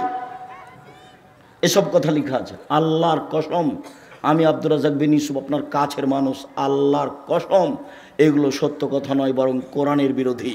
আল্লাহ বলছেন, নিসাউকুম হারসুল্লাকুম ফাতু হারসাকুম আন্না শিতুম। পৃথিবীর মানুষ তোমাদের স্ত্রী তোমাদের জমি, পৃথিবীর মানুষ তোমাদের স্ত্রী তোমাদের ক্ষেত, পৃথিবীর মানুষ তোমাদের স্ত্রী তোমাদের জমি। তোমরা তোমাদের জমিতে আসো তোমাদের ইচ্ছা মতো, সকালেই কি, দুপুরেই কি, ভরা পেটেই কি, সফরের পূর্বেই কি, চন্দ্রগ্রহণ লাগলেই কি আর না লাগলেই কি। ঋতু হাইজ অবস্থায় স্ত্রী মিলনে যাবা না, বাস। এটা আল্লাহর দেওয়া বিধান। পৃথিবীর মানুষ, আমার একটি কথা জানা থাকলে অন্যকে বলো, পৃথিবীর মানুষ, বানি ইসরায়েলের কাহিনী বলো, কোনো দোষ নেই, মানে সত্য কাহিনী হতে হবে। 1 মিনিট, সত্য কাহিনী হতে হবে। 1 মিনিট, 1 মিনিট বলে কি বলতে চাচ্ছেন আব্দুর রাজ্জাক সাহেব? হ্যাঁ, একটা সত্য কাহিনী দেখাই। ইস্তারা রাজুলুন মিন রাজুলিন আকারান। একটা লোকের কাছে জমি কিনে নিয়েছিল হাজার হাজার বছর পূর্বে। জমি চাষ করতে গিয়ে স্বর্ণের পাতিল পেল। এখন জমি ক্রেতা স্বর্ণের পাতিলটা বিক্রেতার কাছে নিয়ে গিয়ে বলছে, খুদ্দাহবা কামিন্নি, আপনি স্বর্ণের পাতিল নেন। ইস্তারে তো মিনকালার ধরমাপ্তা মিনকা দাব, আমি আপনার কাছে জমি কিনে নিয়েছি, স্বর্ণের পাতিল কিনে নিয়ে নেন নেন। তখন বিক্রেতা বলছে, বাইতুলার জমা ফিহা, জমিও বিক্রি করেছি, জমিতে যা ছিল সবই বিক্রি করেছি, পাতিল নেব না।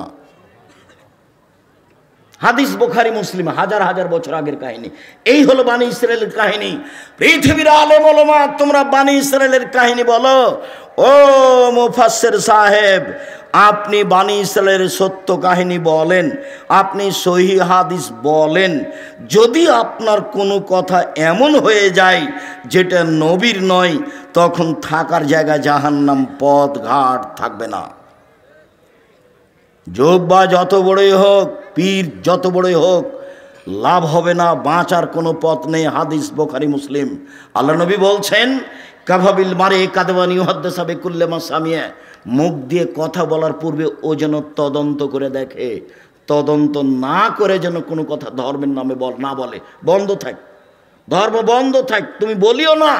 বলতে গেলে দেখে বলিও। আমি বলছি না যে আপনি কাঁদ মাসা করিয়েন না উজুতে, আমি এই কথা বলছি না। আমি বলছি আপনি কাঁদ মাসা করেন, কিন্তু যদি নবীর না হয়ে থাকে তাহলে আপনার কি হবে? আপনার, আমি এটা বন্ধ করতে আসিনি। আপনি বলেন, আল্লাহুম্মা সাল্লি আলা সাইয়্যিদিনা নাবিয়ানা মুহাম্মদ বলেন, আমি আপনাকে নিষেধ করিনি, এই কাজ আমি করি না। আমি যেটুকু বলছি সেটুকু হচ্ছে, এইটা যদি নবীর না হয় তাহলে আপনার কি হবে? তাকে আপনি তদন্ত করেন, নবীর প্রমাণ হোক।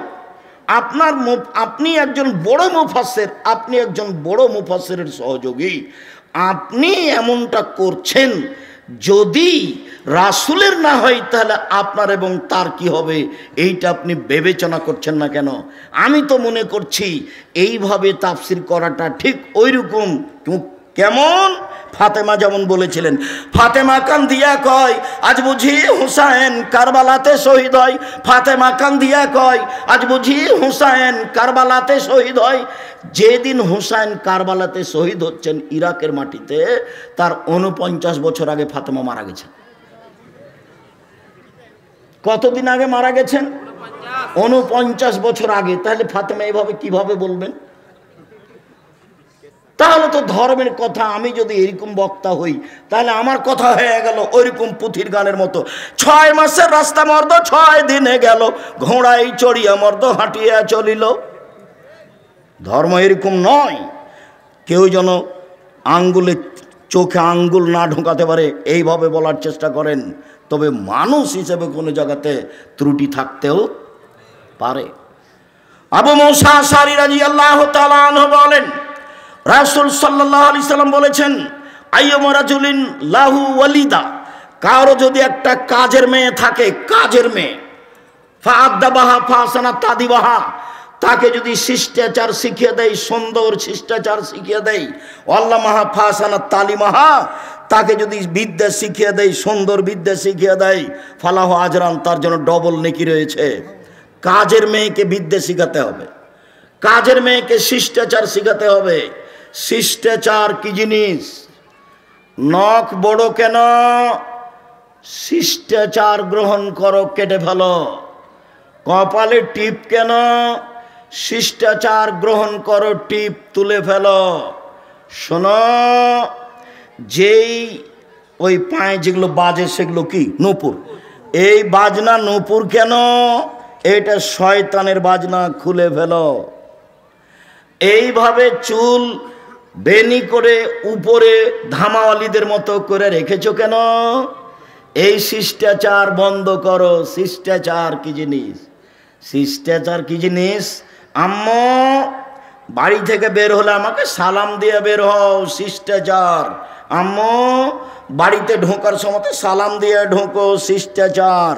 আম্মু পড়তে বসলে নাসফালাক ইখলাস রব্বে জিদনি ইলমা বলে পড়তে বসো, শিষ্টাচার।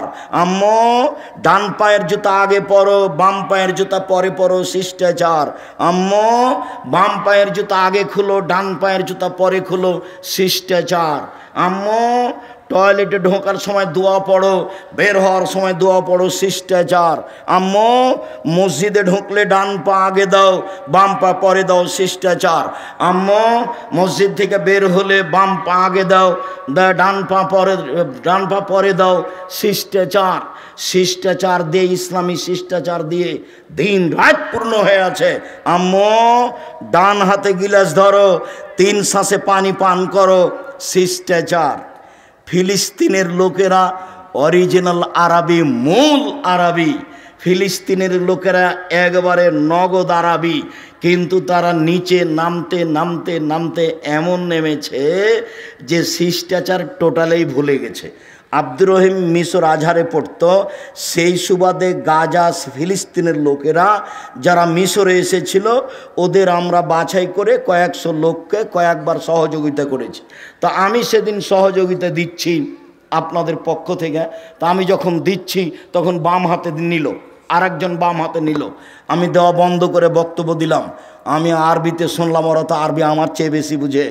যখন বললাম বাম হাত হলো শয়তানের জন্য, ডান হাত হলো রাসূল বলছেন খাওয়ার জন্য, পবিত্রতার জন্য।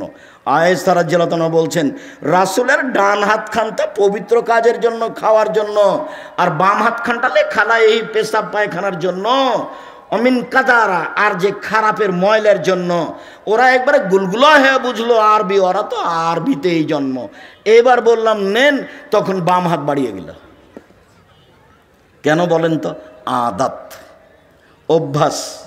বক্তব্য বুঝলো ঠিকই, কিন্তু যেটা চলমান অভ্যাস সেটা পরিবর্তন সহজে করতে পারলো না। বাম হাতে নিচ্ছে, বাম হাতে নিচ্ছে, বাম হাতে খাচ্ছে, বাম হাতে চা ধরছে। শয়তান খায় বাম হাতে, পেশাবের কাজ বাম হাতে, পায়খানার কাজ বাম হাতে, ছুঁচে বাম হাতে। মানুষ কি করে? ছুঁচে বাম হাতে, পায়খানা লাড়ে বাম হাতে। আচ্ছা, আপনি বাম হাতে চা খাচ্ছেন, আপনার একটু মানবতা নাই? আপনি শিক্ষিত মানুষ, কে বললো? আমি বলিনি ভাইজান, আমি কোনো দিন বলিনি। আপনাকে আমি গরু ছাগলের মতো মনে করি। বুঝেও বুঝে না, ওরা অন্তর আছে বুঝে না, দেখেও দেখে না, ওরা চক্ষু আছে দেখে না, শুনেও শুনে না, ওরা কান আছে শোনে না। উলাইকা কালানাম, তারা পশু প্রাণীর মতো, তারা গরু ছাগলের মতো, তারা কুকুর শ্রীর মতো। ভালো মজা তার চেয়ে বেশি খারাপ। যে শ্বশুরের কাছে যৌতুক নেই সে কুকুর শ্রীগালের চেয়ে বেশি খারাপ। 24 ঘন্টার মধ্যে সন্ধ্যা হতে হতে মোটরসাইকেল ফেরত দিতে হবে। খালি মায়েরা বলছে, মায়েরা খালি বেটার সামনে গল্প করছে, আব্বু অমুক অমুক ছেলের শ্বশুর না বাড়ির সব কিছু ফার্নিচার সাজিয়ে দিল। খালি মায়ের সামনে এগুলো, ছেলের সামনে মা এগুলো গল্প করছে। মেয়ের বাপ ফার্নিচার সাজিয়ে দিবে, তুমি কি বলবে মাকে? আম্মা দিন মজুরি করে খেলেও শ্বশুরের জিনিস নেব না, প্রয়োজনে ভিক্ষা করে যদি খেতে হয় তবু শ্বশুরের জিনিস নেব না, বরং শ্বশুরকে একটা বছর শেষে লুঙ্গি কিনে দিব। যৌতুক চিরদিনের জন্য হারাম।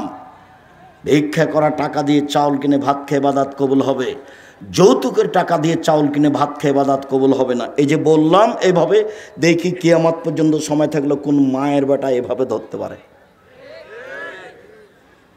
যৌতুকের টাকা দিয়ে চাউল কিনে ভাত খেয়ে ইবাদত কবুল হবে না, যৌতুক ফেরত দিতে হবে। কাজ করে খেতে শিখতে হবে, শ্বশুরের সাথে নয়। ঘর জমাই হয়ে কাজ করতে রাজি নয়, দিন মজুরি করে খেতে রাজি আছি। নিজের ব্যক্তিত্ব বিক্রি করতে রাজি নয়। মানুষের বাড়িতে কাজ করে খাবো, সারাদিন কাজ করব, বিকেলে 600 টাকা পাবো। এই যে 600 টাকার মালিক আমি। কাজ করে খাবো কেন? চকলেট বিক্রি করে খাবো, সারাদিনে 800 টাকা ইনকাম করব। চকলেট বিক্রি করব কেন? রহনপুরে জমিদারের ছেলে আমি, কোটি টাকার ব্যবসা করব। করো না, ভালো কাজ। দিন মজুরি করে খেলে টাকা শেষ হবে সন্ধ্যায়, আর মাসের যদি চাকরি করেন তাহলে টাকা শেষ হবে 25 দিনে। 5 দিন ধার কর্জ করে খাওয়া লাগবে। মায়ে যদি টাকা চায়, বেটা এ মাসে কিছু টাকা দিতে হতো বেটা। আচ্ছা দেখি আম্মা, এ মাসে তো পারলাম না, সামনে মাসে জিনিসের দাম বেড়ে গেছে। তখন বলছে আম্মা কিছু যে করতে পারলাম না। তাহলে কি করতে হবে? ব্যবসা। আল্লাহ রসুল বলছেন সত্যবাদী ব্যবসায়ী জান্নাতে নবীর সাথে থাকবে। আল্লাহ নবী বললেন ব্যবসায় মিথ্যা কথা কসম চলে আসে আসুক, তুমি কিছু দান খেরাত করে দাও, তাতে মিটে যাবে। ব্যবসার সব পথ খোলা আছে। ব্যবসা করে উপার্জন করে খেতে শিখতে হবে। চাঁপাইনবাবগঞ্জের লোকের মতো নয়।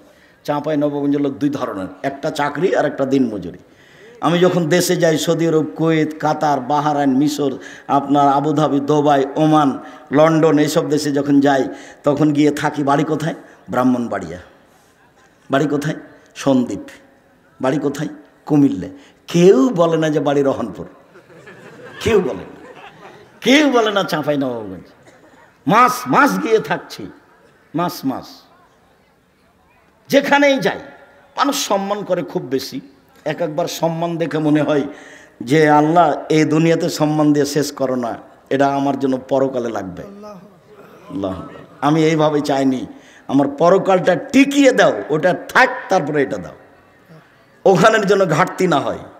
6 মাস জীবনে গাড়িতে থাকলাম, 6 মাস বাড়িতে থাকলাম, তবু ঝামেলার মধ্যে থাকলাম। এবাদত বান্দিকে কিছু করতে পারলাম তা আমার মনে বলে না, তবে আমার একটা দৃঢ়তা কাজ করে। জাতির সামনে কোনোদিন ধর্মের নামে ফাঁকি দিনি। জাতি যে যেটুকু মানছে ওটুকু থেকে আমি তার সমান নেকি পাবো ইনশাল্লাহ। এই দিয়ে আমি সফল হব ইনশাল্লাহ, এটা আমার দৃঢ়তা কাজ করে। কাজের মেয়েকে শিখিয়ে দিল, শিষ্টাচার শিখিয়ে দিল, কাজের মেয়েকে বিদ্যে শিখিয়ে দিল।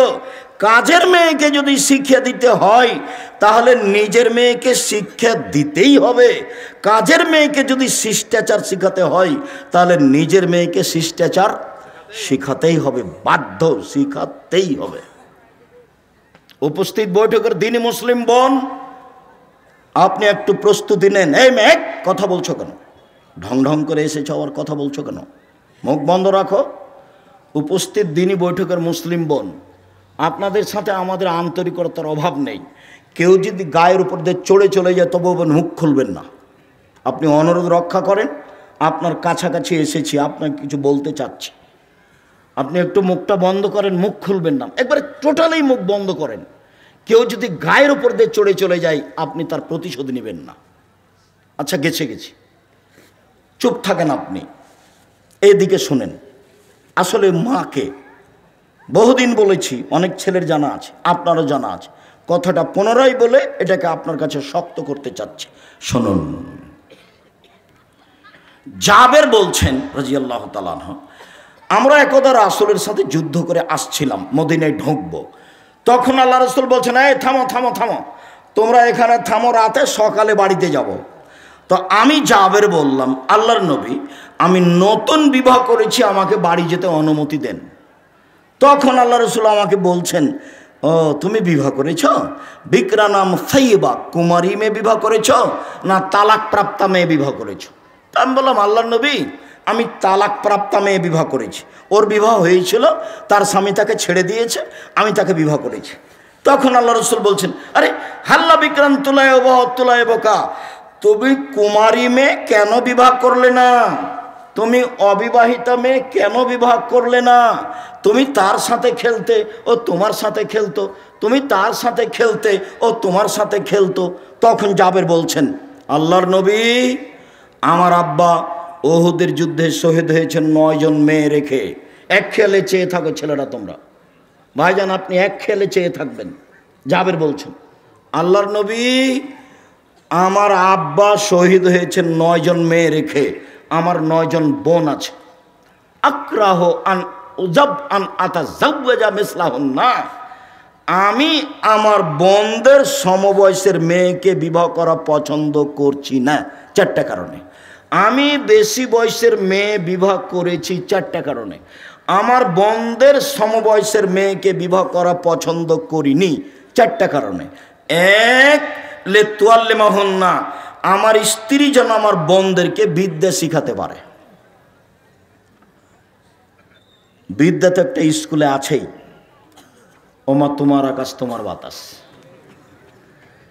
আমি ঠাকুরের নিন্দা করিনি, আমি বলেছি তোর বাপের আকাশ। ও সববার বলছে ও কালিমা তোমার আকাশ তোমার বাতাস। বাংলার মানুষজন ভেবে দেখলো না, চিন্তা ভাবনা করলো না, দিনরাত বলছে, আমার আর করার কি আছে? আমি মানুষ হিসেবে যা বুঝেছি সেটা বলেছি। তো আমি ঠাকুরের মানের হানি করলাম কি করে? 5,000 কোটি টাকার মামলা হলো। আমি যখন কাঠগড়ায় উঠলাম তখন জজ আমাকে বলছে, আপনি পিস টিভি করেন, পিস টিভিতে কথা বলেন আপনি? বলে জি। আপনি পিস টিভির আলোচক? জি। আপনার মামলাটা আমি খারিজ করে দিলাম এই প্রথম দিনই। আর 1,000 কোটি টাকার মামলা ছিল সিলেট সুনামগঞ্জে। তো আমি যখন কাঠগড়ায় দাঁড়ালাম তখন আমাকে বলছে, এভাবে দেখেন, আপনার সাথে মামলা নিয়ে আমার কোনো কথা নেই। ওই নথিটা এভাবে উল্টে দিলেন, দিয়ে বলছেন আপনার সাথে কিছু কথা। আমার বক্তব্যকে তো একবার তন্ন তন্ন করে দেখেছে। বলছে যে আল্লাহর নবী এবং আয়েশা একসাথে গোসল করলেন, উভয়ের পরনে কাপড় ছিল না, এই কথাটা আপনি কেমনে বললেন? কিভাবে বলতে পারেন? আমি তো উত্তর দিব না, কিছু বলবো না। আমাকে উকিল বলেছে, যাই বলুক মুখ খুলবেন না। এর নাম জজ, যেটা বলবে সেটাই হবে, মুখ খুলবেন না।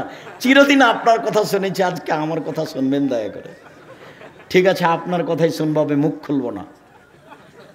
বলছে 1 বালতি গরুর পেশাবে কাপড় ভিজিয়ে দিলে তাতে সলাৎ হবে, এই কথা আপনি কেমনে বললেন? হোসেন আহমদ মাদানি শিরক করেছেন ডালিম গাছের নিচে বোখারি পড়িয়ে, আপনি এ কথা কেমনে বললেন? কথা কিন্তু হুবহু এরকম নয়, মানে কম বেশ করে বলা হচ্ছে। তো 16 মিনিট কথা বলার পরে একটানা 16 মিনিট কথা বললেন, আমি মুখ খুলিনি। 16 মিনিট পরে বলছে যে আপনি এই কারণে এখানে এসেছেন আমার মনে হচ্ছে না, অন্য কিছু কারণ হবে। মানে আপনি বলেছেন শাহজালাল সিলেটির কবর ভেঙে দিতে হবে, ওই জন্য আপনি এখানে এসেছেন। আসলে আপনি ঠাকুরকে বলেছেন যে তার বাপের আকাশ, এই জন্য আপনি আসেননি, ওই কারণে এসেছেন। তারা মানে মাঝারি মানুষ তারা। তো বললো যে আপনার কি জামিন মঞ্জুর করা হলো? উনি বললেন না যে আপনার মামলা খারিজ করে দিলাম, উনি বললেন জামিন মঞ্জুর করা হলো। আর যারা সামনে ছিল তাদেরকে বললেন যে আপনারা তার সাথে কথা বলবেন না। তারপরে একবার গেছিলাম, তারপরে আর যাওয়া লাগেনি, আলহামদুলিল্লাহ। বলছিলাম সম্মানিত দিনী ভাই বোন, রাসূল সাল্লাল্লাহু আলাইহি ওয়াসাল্লাম যেভাবে বললেন, জাবের বলছেন রাসূলের উত্তরে, 1, আমার স্ত্রী যেন আমার বোনদেরকে বিদ্যা শিখাতে পারে। 2, আমার স্ত্রী যেন আমার বোনদেরকে শিষ্টাচার শিখাতে পারে।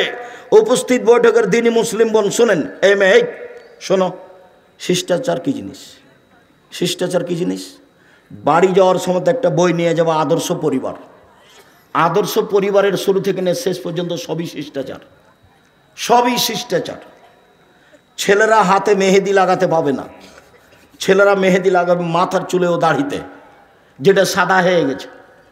মহিলারা হাতে মেহেদি দিবে, হাতে তো মেহেদি দিবেই, পায়েও দিতে হবে, হাতে ও পায়ে দুইটাতে দিবে।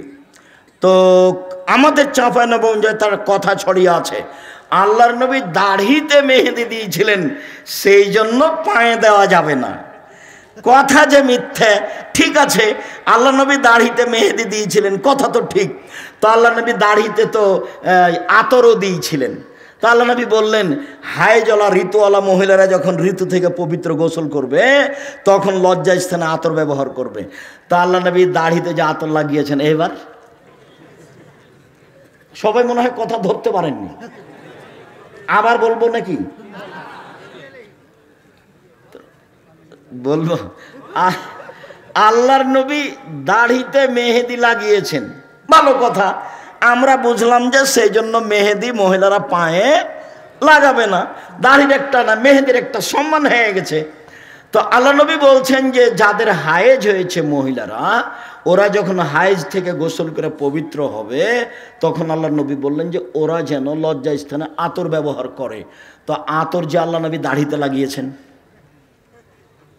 এইবার তার মানে হলো এই লজ্জা স্থানে না লাগানো জিনিস, দাড়িতে লাগানো জিনিস লজ্জা স্থানে চলে, সেইটা যদি চলে তো পায়ে কেন চলে না?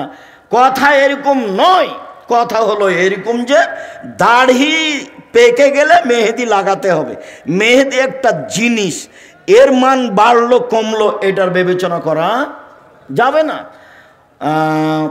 আতর হচ্ছে একটা জিনিস, পুরুষেরা গায়ে হাতে মুখে মাথায় লাগাবে, আর মহিলারা ফরজ গোসলের পরে, ঋতু থেকে গোসলের পরে লজ্জা স্থানে লাগাবে। এটা হলো রাসূলের নিয়ম, আদেশ। এইটাতে আতরের মান বেড়ে গেল, এই কথা ভুল। এখন একটা ছাগলের বাচ্চা কুকুরের দুধ খেয়ে বড় হয়েছে, তখন মৌলানা সাহেবকে জিজ্ঞাসা করেছে, মৌলানা সাহেব এই ছাগলের গোস্ত খাওয়া যাবে কিনা? তখন মৌলানা সাহেব বলছে, এটা কথা হলো নাকি? হ্যাঁ, ওটা কুকুরের গোস্ত, কুকুরের দুধ খেয়েছে, ওটা হারাম। তো বেকায়দা হয়ে গেল। তাহলে পশু প্রাণীর উপরে কি কোরআন হাদিসের বিধান আছে? পশু প্রাণীর উপরে কোরআন হাদিসের কোনো বিধান নেই। ও পায়খানা খেয়ে বড় হোক, না হলে ঘাস খেয়ে বড় হোক, ওটা পশু প্রাণী।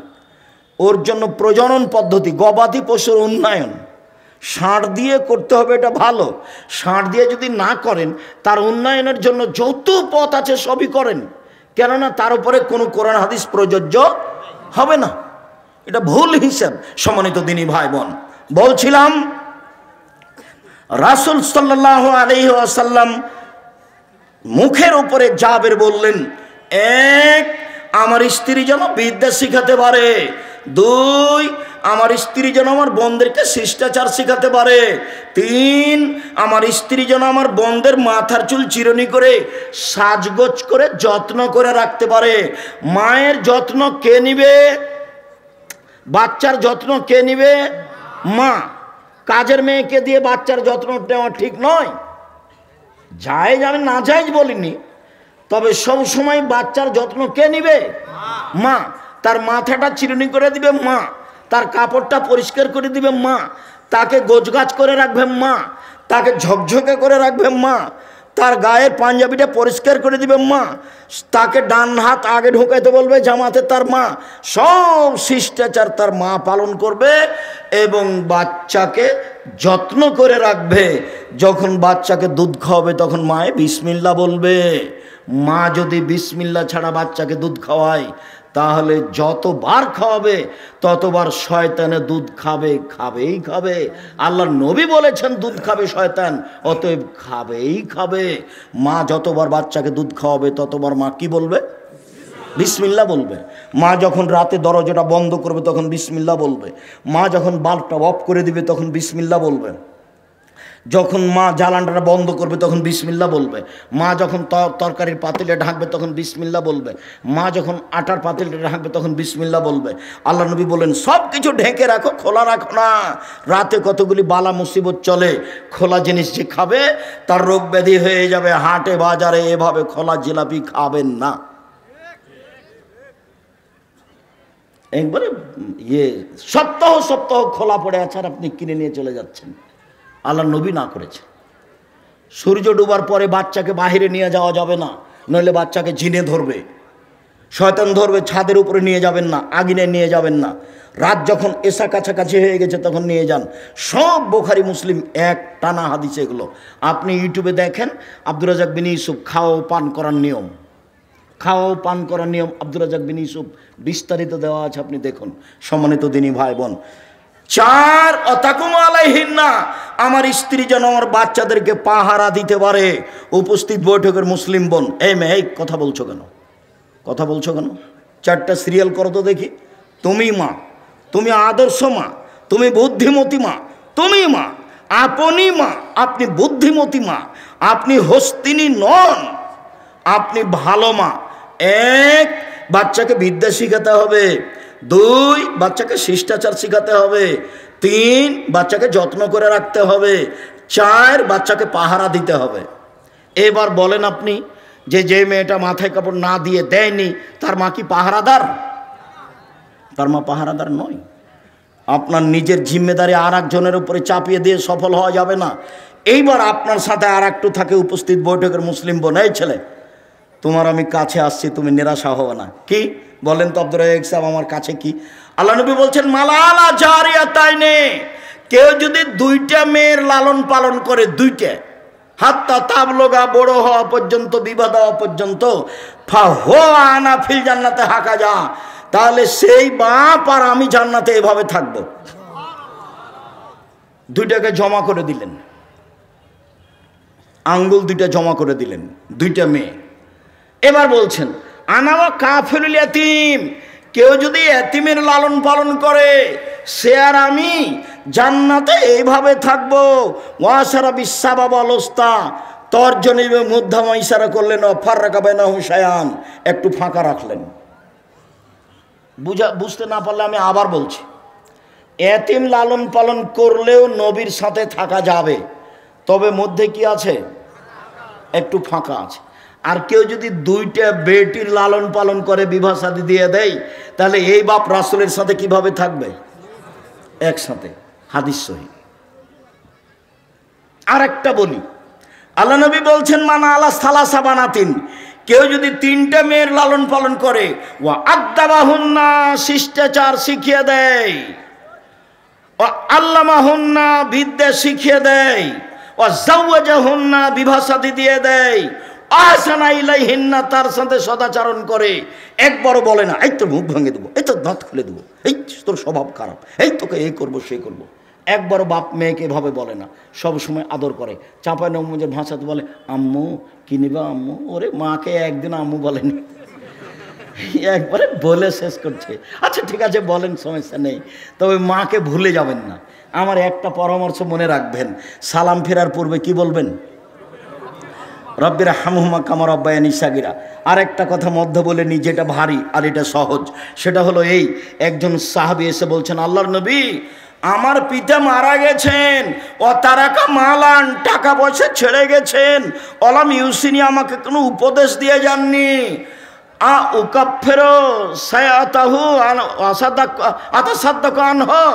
আমি যদি তার নামে দান করি তার পাপ মিটে যাবে কি? কালা নাম। আল্লাহ রাসূল বললেন হ্যাঁ। তিনি বললেন না বড় পাপ, তিনি বললেন না ছোট পাপ, তিনি বললেন তুমি দান করলে তোমার বাপের নামে তোমার বাপের পাপ মিটে যাবে। আল্লাহ নবী, আমার মা হঠাৎ মারা গেছেন, লাউ তাকাল্লামাত তাসাদ্দাকাত, আমার মা কথা বলতে পারলে দান করতেন, আমি যদি আমার মায়ের নামে দান করি ওলাহ সওয়াব, তার কি নেকি হবে? তার নাম। আল্লাহ রাসূল বললেন হ্যাঁ। সব বুখারী মুসলিমের হাদিস। তাহলে মরা বাপ মায়ের নামে একটা থাকলো দোয়া আর একটা থাকলো দান। হজ করে বাপের উপকার করতে পারবেন না, রমজানের সিয়াম থেকে বাপের উপকার করতে পারবেন না, কোরআন তেলাওয়াত করে বাপের উপকার করতে পারবেন না, দিন মজুরি করে বাপের উপকার করতে পারবেন, দিন মজুরি করে। এই ছেলেরা আপনারা একবারে চুপচাপ থাকবেন, আমি শেষের দিকে চলে এসেছি, আর কেউ উঠে গিয়ে পরিবেশ নষ্ট করবেন না। মনে হয় এটা একটা কোনো প্রতিষ্ঠানের সহযোগিতায় প্রোগ্রাম, তো আপনাদের কাছে ছেলেরা যাবে, 10 টাকা হোক, 20 টাকা হোক, 5 টাকা হোক, 50 টাকা হোক, ফিরিয়ে দিবেন না। আল্লাহ নবী বলেছেন যে যতটুকু দিবে তার ততটুকু পূর্ণ হয়ে যাবে, যতটুকু দিবে না তার ততটুকু ক্ষতি হয়ে যাবে। এই ছেলে গেলে উঠব না, আমি কাছাকাছি চলে এসেছি, আমার এই কথাকে তুমি মূল্যায়ন করো। উপস্থিত বৈঠকের মুসলিম বোন, আপনাকে এখানে আমি জরুরিভাবে বলছি যে আপনি 4টা কাজ করেন, আপনার জান্নাতের সব দরজা খোলা আছে। এই ছেলে, এই কথাটা শেষ হয়নি।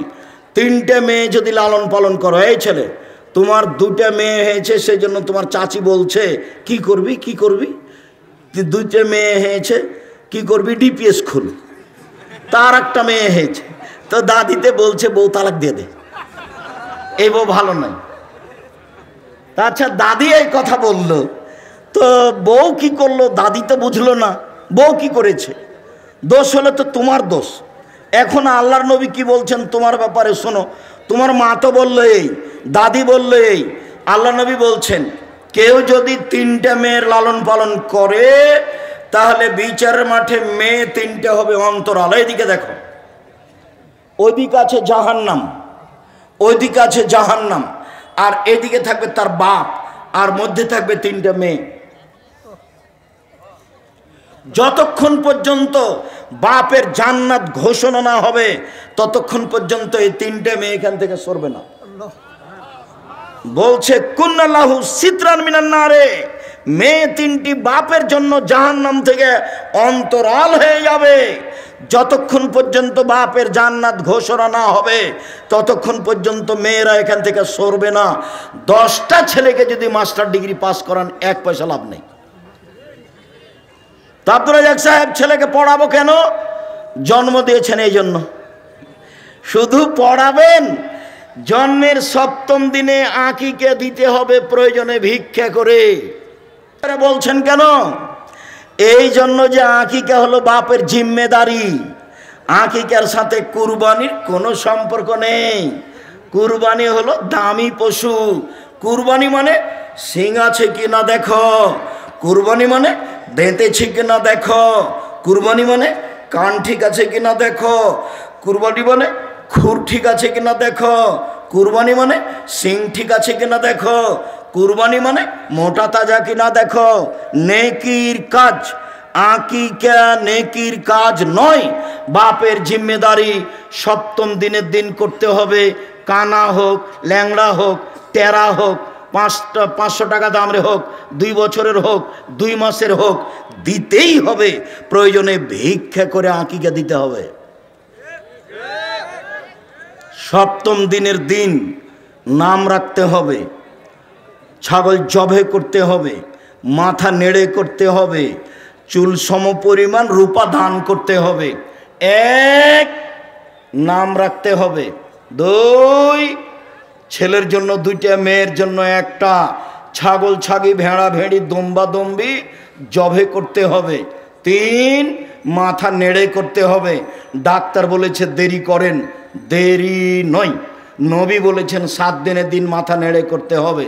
4 চুল সমপরিমাণ রূপা মূল্য দান করতে হবে। বাপের জিম্মেদারি। খাতনা দিতে হবে, অনুষ্ঠান করতে হবে না। খাতনা দিতে হবে, অনুষ্ঠান করতে হবে না। আকিকা অনুষ্ঠান করা যায়। কিভাবে করব? আপনি যে বলছেন গরু আকিকা দেওয়া যাবে না, আরে গরু আগের দিন জবাই করেন না, 6 তারিখে 3-4টা গরু জবাই করে দেন নাকি ভাইজান? দাওয়াত দিতে হবে ভালো করে। আর আকিকার দিন 2টা ছাগল, ছেলে হলে, মেয়ে হলে 1টা। এবার রান্না হোক, সারা গ্রামের লোক খাবে, সমস্যা নেই। আর খাতনার দিন কোনো কিছু নেই, খাতনা কোনো কিছু নেই। ছেলে এখন হাঁটতে পারে, পায়জামা পরাতে হবে, প্যান্ট নয়। পায়জামা পরাতে হবে, প্যান্ট নয়। টাকনুর উপরে থাকবে পায়জামা। মেয়ে এখন হাঁটতে পারে, পায়জামা পরাতে হবে, প্যান্ট টাকনুর নিচে পরাতে হবে, উপরে নয়। আর এই ল্যাংটা পায়জামা পরাতে হবে না। 2 ধরনের চলবে না, একটা হলো ঢিলে ঢালা, আর একজন ঢুকবে। কি এগুলো? আর একটা হলো চিপা চাপা, পায়ের সাথে লেগে আছে। সব নোংরামি, সব বেহায়া। এই ছেলে, একটা কথা মনে পড়লো, আল্লাহর নবী জাতির সামনে আফসোস করে বলেছেন পৃথিবীর মানুষ শুনে রেখো, আমার উম্মত ইহুদি খ্রিস্টানের সাথে মিশে যাবে।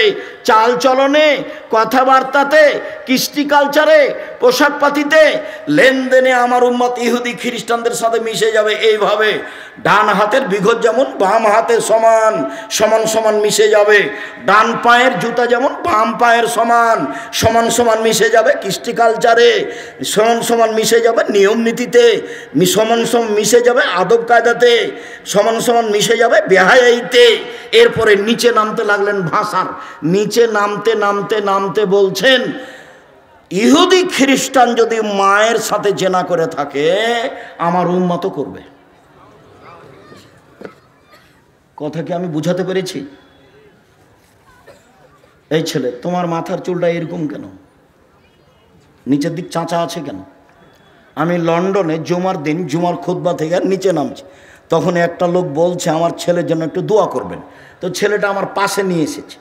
আমি আবার ছাত্র জীবনে বলতাম, এই যারা মাথার চুল ছাড়তে শিখো আমার মাথা যেটা শেখো, আমার মাথার চুল এইভাবে গেলে কি আর এইভাবে গেলে কি, ওই আমি কোনোদিন হিসাব করিনি। আমার এক ক্লাস ফ্রেন্ড পাঞ্জাবি ক্যালেন্ডার আয়রন করা ছাড়া গায়ে দিত না, সালিমউদ্দিন ডাহবি ভাগালপুরি। তো দোয়া করার জন্য নিয়ে এসেছে, নিচের দিকে নামছি, তো ছেলের মাথার চুল এই তোমার মতো করে কাটা আছে। তো আমি ইন্নালিল্লাহ, এভাবে কেন? তো দেখছি যে নামতেই ওই চুল ছাড়ার এগুলো দেওয়া আছে, ছবিগুলো। তখন আর একজন বলছে যে ওস্তাদজি দেখছেন না ওই যে ওই ঢঙ্গে চুল কেটেছে। তখন আমি বলছি, দেখেন লন্ডনে পয়সা উপার্জন করতে এসেছি, আদর্শ বিক্রি করতে আসিনি। লন্ডনে পয়সা উপার্জন করতে এসেছি, আদর্শ বিক্রি করতে আসিনি। আদর্শ বিক্রি করব না। প্যান্ট টাকনোর উপরেই পরব, মাথার চুল সব সমান হবে, সামনে পিছনে উপরে। দাড়ি ছেড়ে দেব, মোচ ছোট করব, চেঁচে ফেলবো না। নখ কেটে দেব, নখে মেহেদি দিব না। মহিলা মানে নখে মেহেদি দিবে, হাতের নখে তো দিবে দিবে, পায়ের নখে দিতে হবে, দিতেই হবে। মহিলাদেরকে হাতের নখে তো মেহেদি দিতে হবে হবেই, পায়ের নখেও দিতে হবে। যেভাবে দিলে দেখতে ভালো লাগবে সেভাবে দিবে। পুরুষের সুগন্ধি যা দেখতে পাওয়া যায় না, গন্ধ পাওয়া যায়। পুরুষের সুগন্ধি যা দেখতে পাওয়া যায় না, গন্ধ পাওয়া যায়। পুরুষের সুগন্ধি যা দেখতে পাওয়া যায় না, গন্ধ পাওয়া যায়। নারীদের সুগন্ধি যা দেখতে পাওয়া যায়, গন্ধ পাওয়া যায় না। নারীদের সুগন্ধি যা দেখতে পাওয়া যায়, গন্ধ পাওয়া যায় না।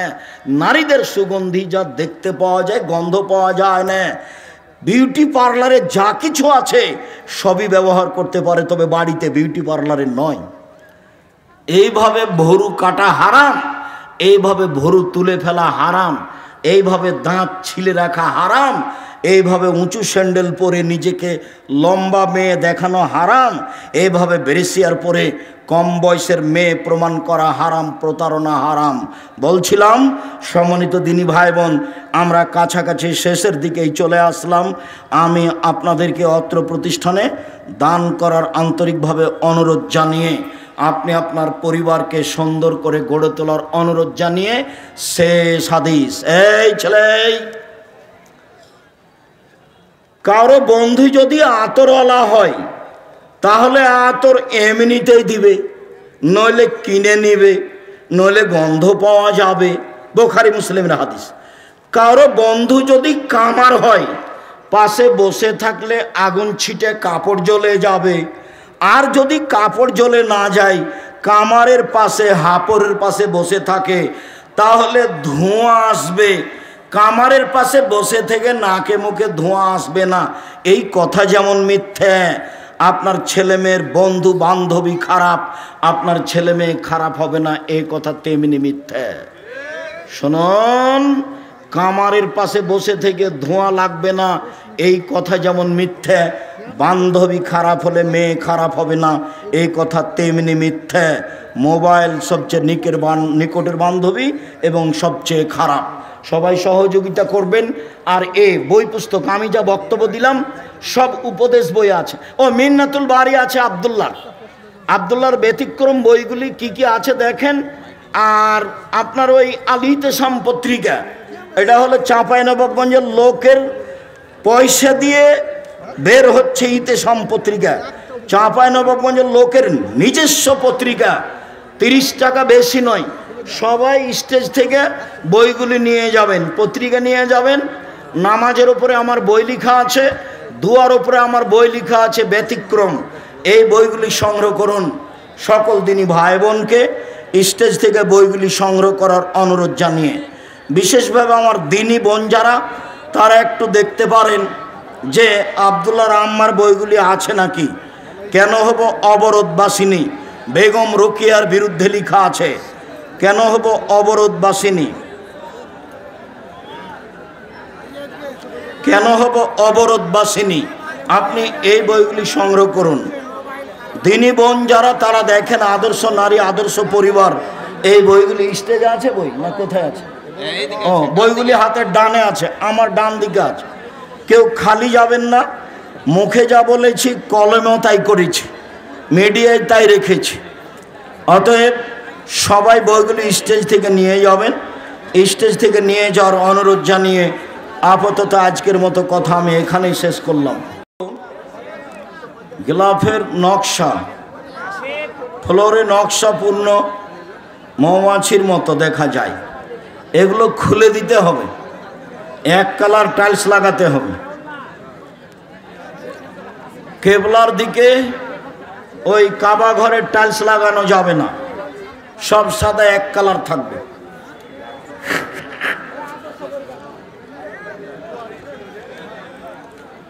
যে সকল মসজিদের ভিতরে কবর চিহ্ন করে থাকে, ওই সকল মসজিদের নামাজ হবে কি? জি না। কবরের আযাব স্বপ্নের মতো হলে পশু পাখি কিভাবে বুঝতে পারে? ওইটা মানুষে দেখতে পারে না, সেই জন্য স্বপ্নের মতো বলা হয়। ওটা পশু পাখি শুনতে পাবে, মানুষে দেখতে পায় না, সেই জন্য বলা হয়। বর্তমানে এদেশের আইনে রাসূল সাল্লাল্লাহু আলাইহি সাল্লাম ও দুয়া অধ্যায় বইয়ে সকাল সন্ধ্যায় পঠিতব্য দোয়া সমূহের মধ্যে সাওবান রাদিয়াল্লাহু তাআলার বর্ণিত তিরমিজি ও মিশকাত হাদিসের মান দুর্বল। তুমি ভুল বুঝছো।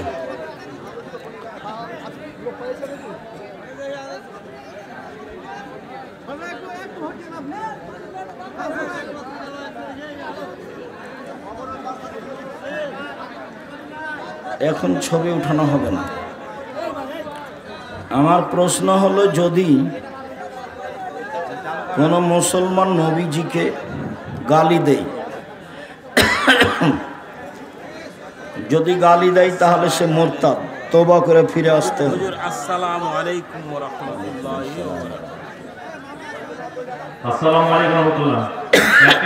একটি ফোন পাওয়া গেছে, একটি ফোন, ফোনের পরিচয় দিয়ে ফোনটি নিয়ে যেতে হবে। আছে আছে আছে, থামেন থামেন। রংপুর সাইদুর রহমান ফাউন্ডেশনের 19-20 ডিসেম্বর সম্মেলন। ভালো আছেন? এই বলিয়া ইউনিয়নের কাঞ্চনতলা গ্রাম। এই হুজুর থামেন, একটু থামেন, থামেন। চেয়ারে বসে নামাজ পড়ার বিধান কি? সম্ভবপর চেয়ারে বসে সালাত আদায় করবে না, শরীর গতিতেই করবে। নিরুপায় যদি হয় একেবারেই, তাহলে বসতে পারে। কসর সালাত আদায়ের পর জামাতে ফরজ সম্মত পড়ার সুযোগ হলে আদায় করতে হবে কি?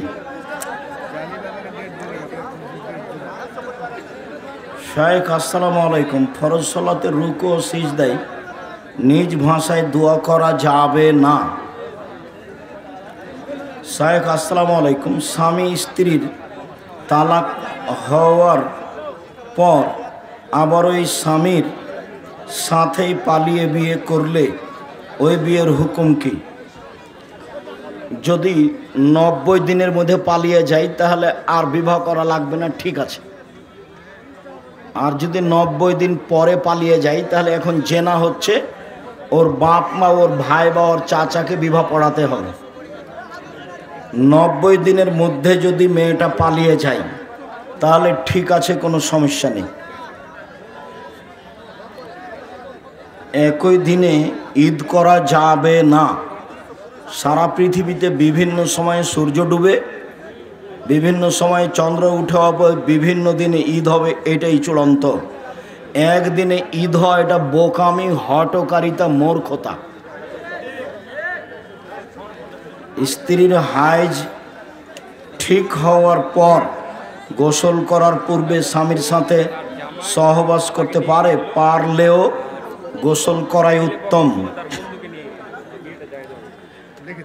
কাপড়ে বীর্য লাগা সন্তানের দুধ পান এর সময় স্ত্রীর দুধ স্বামীর মুখে চলে যাওয়ায় কোনো সমস্যা আছে? জি না, কোনো সমস্যা নেই। নিজে থেকে খাওয়াটা বোকামি, চলে গেলে কোনো সমস্যা নেই। শায়েখ আসসালামু আলাইকুম। আসছে নির্বাচনে আমরা, আসসালামু আলাইকুম শায়েখ, দাড়ি কি সাদা রাখা যাবে? না, সাদা হয়ে গেলে মেহেদি দিতে হবে। আপনি যে দেননি, দিব ইনশাল্লাহ। শায়েখ, রমজান মাসে তারাবির নামাজ কত রাকাত? 8 রাকাত। 20 রাকাত থেকে বেঁচে থাকুন।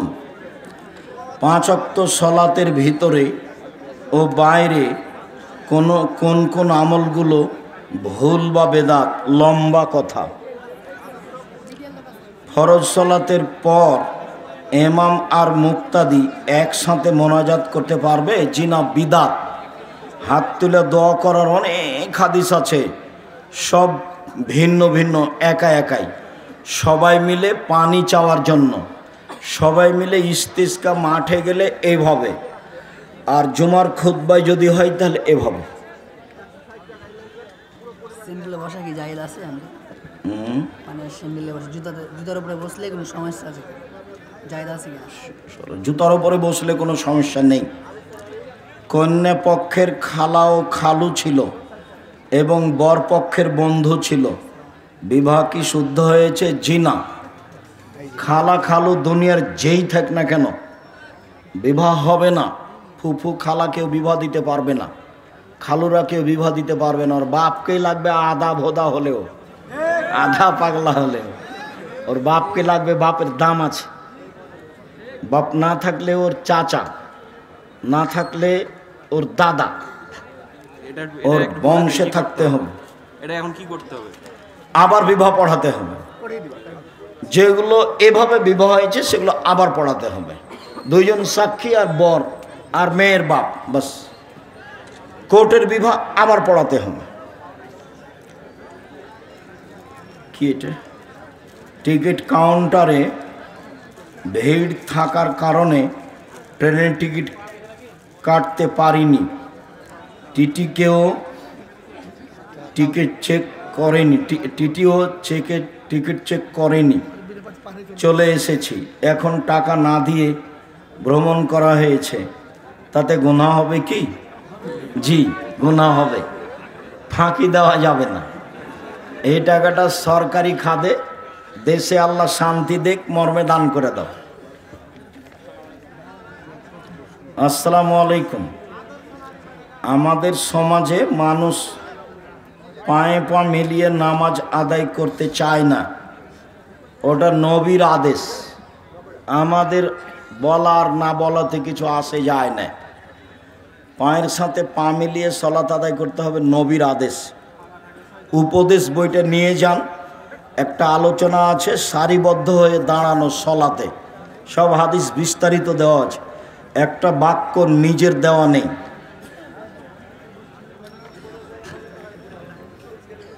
আরেকটি ঘরে ছবি যদি উল্টিয়ে রাখা হয়, উল্টিয়ে রেখা তখন রাখলে আসলে উল্টিয়ে ভেঙে ফেলতে হবে। ছবি মূর্তি অ্যালবামে যা আছে, আয়না হোক আর চিরুনি হোক আর বাটি হোক আর যাই হোক, আজকে যদি ভেঙে না ভেঙে সও তাহলে তুমি মুনাফেক। বক্তব্যের সাথে মুনাফেকি করলে রাত্রে আগে সব ভাঙতে হবে, তারপরে ঘুমাতে হবে।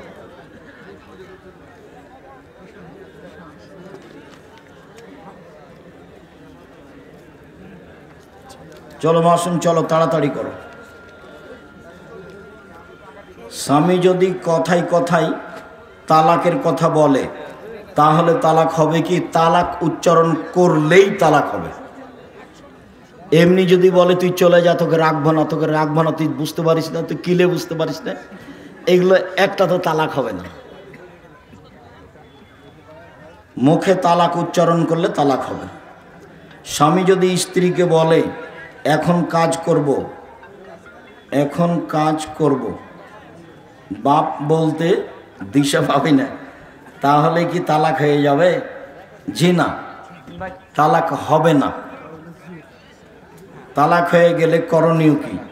এসব কথায় তালাক হবে না।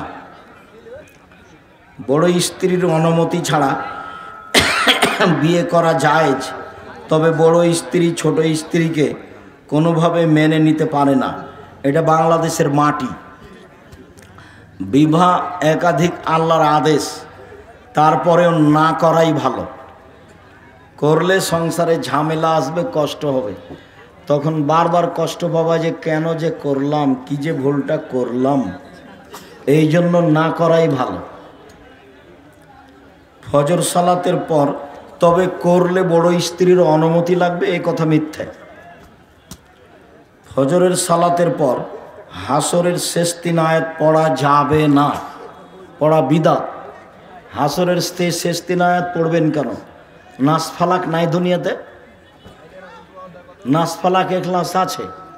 ফজরের সালাতের পরে 3 বার পড়েন, এখলাস 3 বার পড়েন, একবার কোরআন মাজিদ পড়ার সমান নেকি হয়ে গেছে। হাসর পড়বেন ওই সময়তে যখন কোরআন মাজিদ পড়ে শেষ করছেন, তখন। ওর মান কিছু নেই, আল্লাহ নবী বলেননি তার কিছু মান। যেটা মান দেখেছেন সে হাদিস জাল, মানুষের বানানো।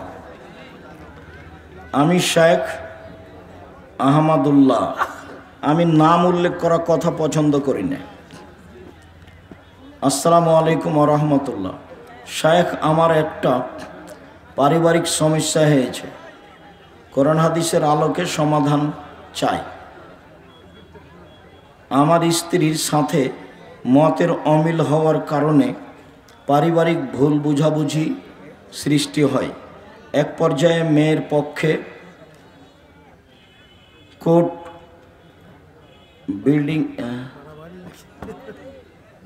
তারপর কি জানাচ্ছে, কোর্ট বিল্ডিংয়ে এসে উকিলের মাধ্যমে স্ট্যাম্প করে 1 তালাক, 2 তালাক, 3 তালাক, সর্বশেষ 52 তালাক লিখে উভয়ের সাইন নিয়ে সমঝোতা চুক্তির মাধ্যমে তালাকের কাজকর্ম সম্পন্ন করে আজকে প্রায় 1.5 মাস হইতে চলেছে। এর মধ্যে আমার স্ত্রী ভুল স্বীকার করে পুনরায় সংসার করার জন্য প্রস্তাব দিয়ে শরীয়তের বিধান মতে পুনরায় সংসার করা যাবে কি না? জি, আজকেই নিয়ে আসেন, কোনো সমস্যা নেই। 90 দিনের আগে নিয়ে আসা সহজ, 90 দিন পার হলে আবার বিবাহ পড়াতে হবে। ওই কোর্টের 100 তালাক 1 তালাক, 3 তালাক 1 তালাক, 3 কোটি তালাক 1 তালাক, 1 ঋতুতে 1 হায়েজে 30 দিনে 1000 তালাক 1 তালাক। আপনি আপনার স্ত্রী নিয়ে আসেন, কেউ কিছু বললে আব্দুর রাজাক বিন ইউসুফ বলেছেন, বাস এটাই বিধান। 90 দিন পার হলে আবার বিবাহ পড়াতে হবে। তাহলে চূড়ান্ত তালাক কখন? প্রতি মাসে পবিত্র অবস্থায়, এই মাসে একটা, পরের মাসে একটা, পরের মাসে একটা, তখন আর বউ ফেরত নেওয়া যায় না।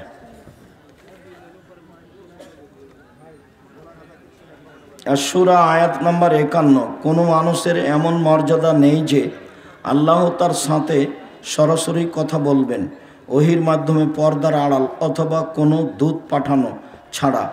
ব্যাখ্যা করুন প্লিজ। কি ব্যাখ্যা করব? হ্যাঁ, মানুষের সাথে আল্লাহর কথা হয় না সরাসরি, জিবরাইলের মাধ্যমে হয়। আর অন্তরাল থেকে যেটা তার অন্তরে জাগে, খোলাখলি কথা, এগুলোর কোনো ব্যাখ্যা নাই, তাফসির নাই। তাফসির মাহফিল করো, তবে চাঁপাইনবাবগঞ্জ আমার জেলা মনে রেখো, ধর্মের নামে মিথ্যা কথা বলে আমাকে কষ্ট দিও না। আমি যেভাবে বাংলাদেশের বক্তব্য তদন্ত করেছি, শতকরা 98 জন মুফাসসির মিথ্যুক আর শতকরা 95 জন বক্তা মিথ্যুক। তুমি আমার উপরে ক্ষিপ্ত না হয়ে তোমার তাফসির আমার সামনে পেশ করবা, তোমাকে আমি পাতায় পাতায় ভুল দেখাবো ইনশাআল্লাহ। হে মুসলিমগণ, তোমরা আনুগত্য করো আল্লাহর, আনুগত্য করো রাসূলের, এবং তোমাদের মধ্য থেকে কর্তৃত্বের অধিকারীদের। এখানে কর্তৃত্বের অধিকারী কারা? যারা এদেশে বড় আলেম তারা। কর্তৃত্বের অধিকারী বলতে আনুগত্য কি? কোরআন হাদিস যেভাবে বলতে বলছে, মানতে বলছে, সেভাবে মানা। তুমি যেটা বুঝেছো সেটা নয়।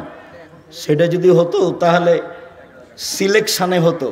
ইলেকশান হলো খ্রিস্টান আব্রাহাম লিঙ্কনের কাল্পনিক পদ্ধতি, তাতে মুচিও নেতা হতে পারে। উমার বললেন তোমরা 6 জন বসো, নেতা নির্বাচন করো, ওটা হলো নেতা। শুক্রিয়া, জাযাকুমুল্লাহ খাইর। আল্লাহ আমাদের যারা